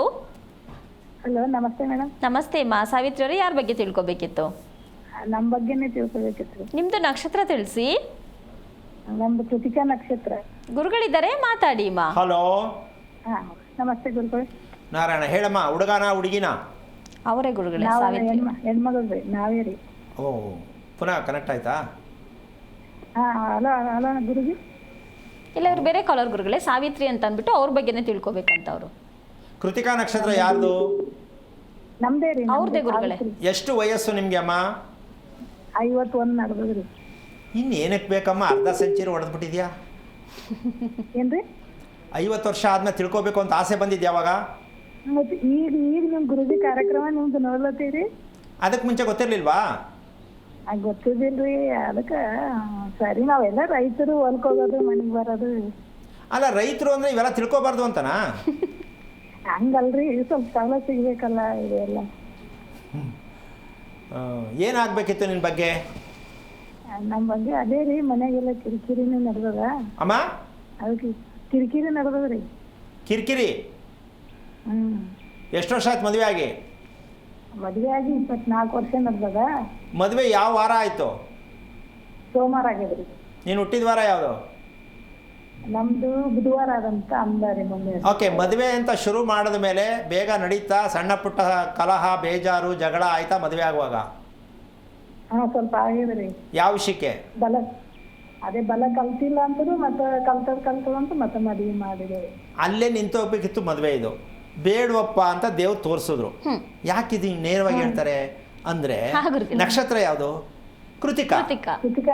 ಕೃತಿಕಾ ನಕ್ಷತ್ರಕ್ಕೆ ಈ ಅಮ್ಮ ಹೆಂಗ್ಸು ಅಂತ ನಾವು ಅನ್ಕೋಬೇಕು. ಹೆಂಗ್ಸು ಅಂತ ಅನ್ಕೋಬೇಕು. ಹೆಣ್ಣು ಫೈನ್, ಆದ್ರೆ ಬುದ್ಧಿ ಎಲ್ಲ ಗಂಡಸ್ದೆ. ಕೃತಿಕಾ ನಕ್ಷತ್ರದಲ್ಲಿ ಕೆಲವು ನಕ್ಷತ್ರಗಳಲ್ಲಿ ಅಂತ ಅಲ್ಲ, ಎಲ್ಲಾ ನಕ್ಷತ್ರದಲ್ಲೂ ಹೆಣ್ಣು ಹೌದು, ಗಂಡು ಹೌದು, ಎರಡೂ ಇರುತ್ತೆ. ಇರುತ್ತೆ ಅಂತ ಇಲ್ಲ ಅಂತ. ಅದರಲ್ಲಿ ಪರ್ಸೆಂಟೇಜ್ ಯಾವ್ದು ಜಾಸ್ತಿ ಆಗತ್ತೆ ಅದು ಒಪ್ಪಾಗತ್ತೆ ಮಗು. ಹೌದು. ಆ ರೀತಿಯಾಗಿರ್ತಕ್ಕಂತಹ, ಅದಕ್ಕೊಂದು ಸಣ್ಣ ಉದಾಹರಣೆ ಹೇಳ್ಬಿಡ್ತೀನಿ. ಯಾಕೋ ನಮ್ಮ ಮನೇಲಿ ಒಪ್ತಾ ಇಲ್ಲ ಅಂತ ಗಂಡು ಆಗ್ಬೋದು, ಹೆಣ್ಣು ಆಗ್ಬೋದು. ಯಾವ ತೋರಿಸಿದ್ರು ಏನಾರು ಒಂದು ಹೇಳ್ತಾನೆ, ಮೂಗು ಸರಿ ಇಲ್ಲ, ಎಜುಕೇಶನ್ ಸರಿ ಇಲ್ಲ ಅಂತ ಹೇಳ್ತಾನೆ ಮಗ, ಅಥವಾ ಮಗಳು ಸರಿ ಇಲ್ಲ, ಹೆಂಗೆ ಹೇಳ್ತಾಳೆ ಅಂತಾರೆ. ನಿಜಕ್ಕೂ ಹೇಳ್ತೀನಿ, ಗಂಡು ಹೆಣ್ಣನ್ನು ಇಷ್ಟಪಡುವ ರೀತಿಯಲ್ಲಿ ಗಂಡಿರಲ್ಲ, ಹೆಣ್ಣು ಗಂಡನ್ನು ಇಷ್ಟಪಡುವ ರೀತಿಯಲ್ಲಿ ಹೆಣ್ಣಿರಲ್ಲ. ಇದು ಯಾವ ತಂದೆದಾಗ ಅರ್ಥ ಆಗತ್ತೆ? ನಿಜಕ್ಕೂ ಅರ್ಥ ಆಗಲ್ಲ ಗುರುಗಳೇ. ಇದು ಯಾರಿಗೆ ಅರ್ಥ ಆಗತ್ತೆ? ನನ್ಗೆ ಮಗ ಗಂಡು ಅಂತ ಹೇಳ್ಕೊಂಡು ಹೆಣ್ಣು ಹುಡುಕ್ತಾರೆ. ಅವನಿಗೆ ಗಂಡು ಅನ್ನೋದೇ ಅವ್ನಿಗೆ ಇಷ್ಟ ಆಗ್ತದೆ. ಗಂಡಿಗೆ ಮದುವೆ ಆಗ್ತಾ ಇದೆ ತಾನೆ? ಎಷ್ಟೋ ಆಗ್ತಿದೆ ಗುರುಗಳೇ. ಇದು ಯಾವಾಗ ತಿಳ್ಕೊಳ್ಳೋದು ನಾವು? ಹೆಣ್ಣು ಹೆಣ್ಣಿಗೆ ಮದುವೆ ಆಗಿದೆ ಇಲ್ಲ, ಆಗಿದೆ ಗುರುಗಳೇ. ಗಂಡಿಗೆ ಮದುವೆ ಆಗಿದೆ ಇಲ್ಲ.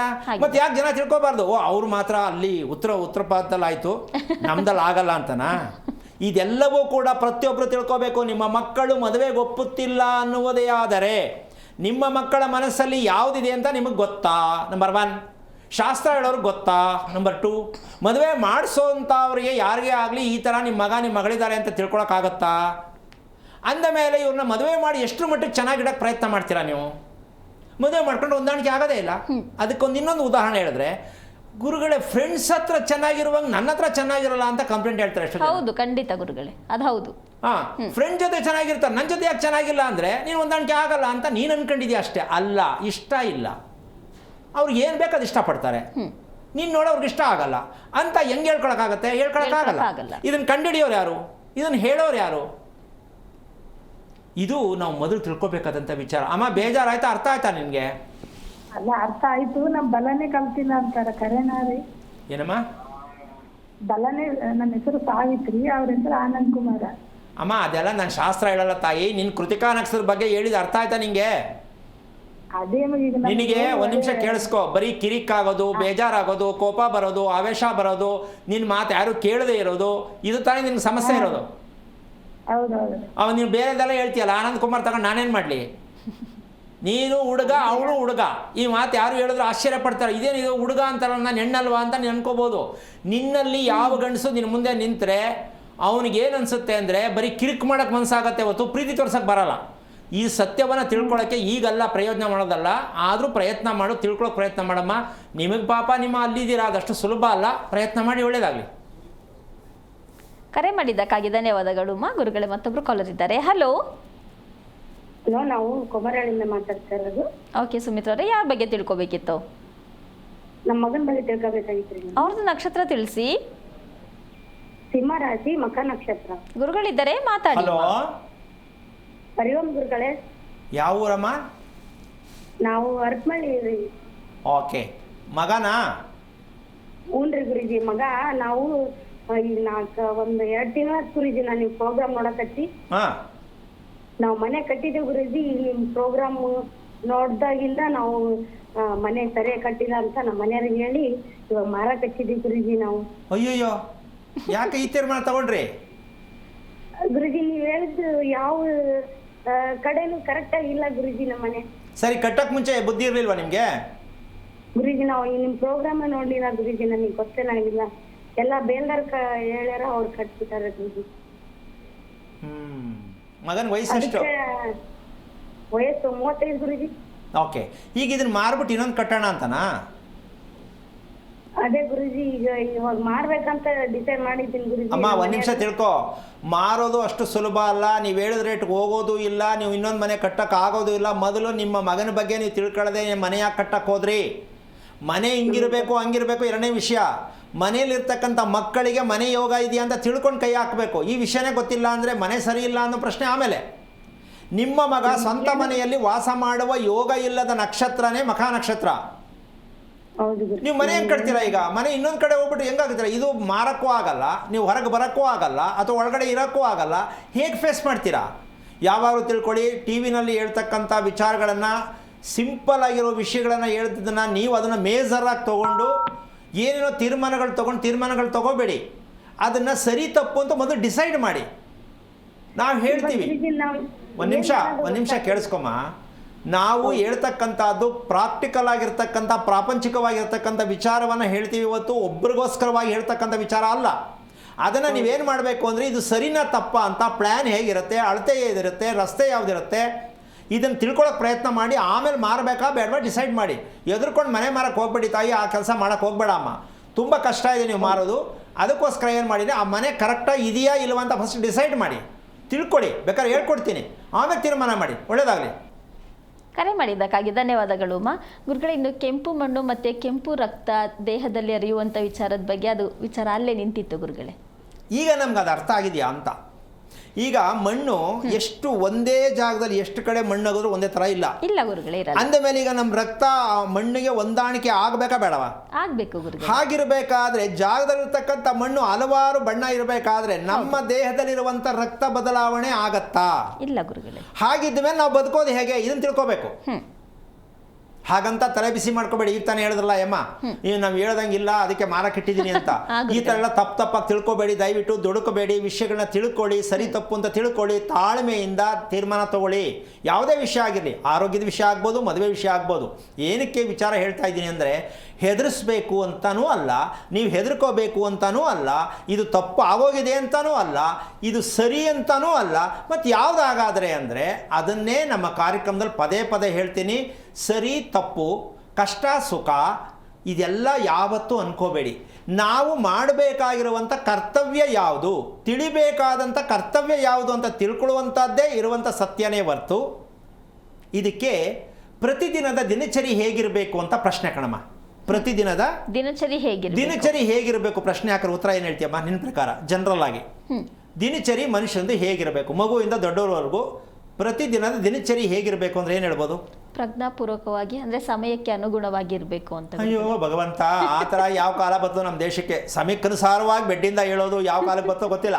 ಕೆಲಸಕ್ಕೆ ಹೋಗಿ ಹೇಳ್ತಾರೆ, ಕಾಲೇಜ್ಗೆ ಹೋಗಿ ಹೇಳ್ತಾರೆ, ಅದೆಲ್ಲ ಬಲವಂತ ಕೇಳೋದು. ಹೋಗ್ಬೇಕಲ್ಲ, ಮಾಡ್ಬೇಕಲ್ಲ, ಕಷ್ಟಪಟ್ಟು ಹೇಳುವುದಿದೆ. ಸ್ವಾಮಿ ಕೆಲಸ ಇದ್ದಾಗ ಹೋಗ್ತೀನಿ, ಕಾಲೇಜ್ ಇದ್ದಾಗ ಹೋಗ್ತಾನೆ, ಇನ್ನು ಮಿಕ್ತಾಗ 8 ಗಂಟೆ ಗಂಟ ಮಲಗ್ತಾನೆ. ಅಂದರೆ 8 ಗಂಟೆ ಗಂಟ ಮಲಗ್ತಾನೆ ಅಂದರೆ ನಿದ್ದೆ ಅವ್ನು ಸಾಕಾಗ್ತಾರೆ ಅಂತ ಅಪ್ಪ ಅಮ್ಮನಿಗೂ ಅರ್ಥ ಆಗಲ್ಲ. ನನ್ನ ಮಗ ಎಷ್ಟು ಆನೆಸ್ಟಾಗಿ ಹೋಗ್ತಾನೆ, ರಜಾ ಇದೆಯಲ್ಲ ಮಲ್ಕೋತಾನೆ ಪಾಪ, ಬೆಳಿಲಿ ಅಂತ ಇವ್ರು ಅನ್ಕೊಂಡಿರ್ತಾರೆ. ಅದು ಎಷ್ಟರ ಮಟ್ಟಕ್ಕೆ ದುರಂತಕ್ಕೆ ಮುಂದೆ ಕಾದಿರುತ್ತೆ ಅಂತಕ್ಕಂಥ ಸತ್ಯ ಇನ್ನೂವರೆಗೂ ಗೊತ್ತಿರಲ್ಲ. ಅದಕ್ಕೋಸ್ಕರವಾಗಿ ವಿಚಾರ ಒಂದು ತಿಳ್ಕೋಬೇಕು, ನಾವು ಬೆಳಗ್ಗೆ ಮಧ್ಯಾಹ್ನ ಸಂಜೆ ಅಂತ ಏನು ಅನ್ಕೊಂಡಿದೀವೋ ಅದರ ಅರ್ಥ ಮೊದಲು ತಿಳ್ಕೋಬೇಕು. ಬೆಳಿಗ್ಗೆ ಮಧ್ಯಾಹ್ನ ಸಂಜೆ ಗೊತ್ತು ನಮಗೆ, ಆದರೆ ನಾವು ತಿಳ್ಕೊಳ್ತಾ ಇರ್ತಕ್ಕಂಥ ತಪ್ಪೇನು ಅಂದರೆ ಬೆಳಿಗ್ಗೆ ಇಲ್ಲ, ಸಂಜೆ ಇಲ್ಲ, ಬೆಳಿಗ್ಗೆ ಇಲ್ಲ. ನಮ್ಮ ಪ್ರಕಾರ ಸಂಜೆ ಇಲ್ಲ. ಯಾಕೆ ಹೇಳ್ತಿದ್ದೀನಿ ಅಂದರೆ, ನಾವು ಸಂಜೆ ಬಳಸ್ತಾ ಇದ್ದೀವಾ? ನಾವು ಬಳಸ್ತಾ ಇರೋದು ಯಾವುದು? ರಾತ್ರಿ. ಮತ್ತೆ ಎಲ್ಲಿಂದ ಸರಿ ಹೋಗ್ತದೆ? ಯಾವ್ದು ಬಳಸ್ಬೇಕಿತ್ತು? ನಾವು ಸಂಜೆ ಬಳಸ್ಬೇಕಿತ್ತು. ನಾವು ಬಳಸ್ತಾ ಇರೋದು ಯಾವುದು? ರಾತ್ರಿಯನ್ನ. ಮತ್ತೆ ಹೆಂಗಾಗತ್ತಿದು? ಅದಕ್ಕೆ ನಮ್ಮನ್ನ ಕೈ ಬೀಸಿ ಕರೀತಾ ಇದೆ. ರಾತ್ರಿಯನ್ನ ಬಳಸೋವರೆಗೆ ಹೃದಯದ ಬಗ್ಗೆ ಆಯಸ್ಸು ಕಮ್ಮಿ. ಕಾರಣ ರಕ್ತನಾಳ ವರ್ಕ್ ಆಗಲ್ಲ. ಯಾಕೆ? ರಾತ್ರಿ ಊಟ.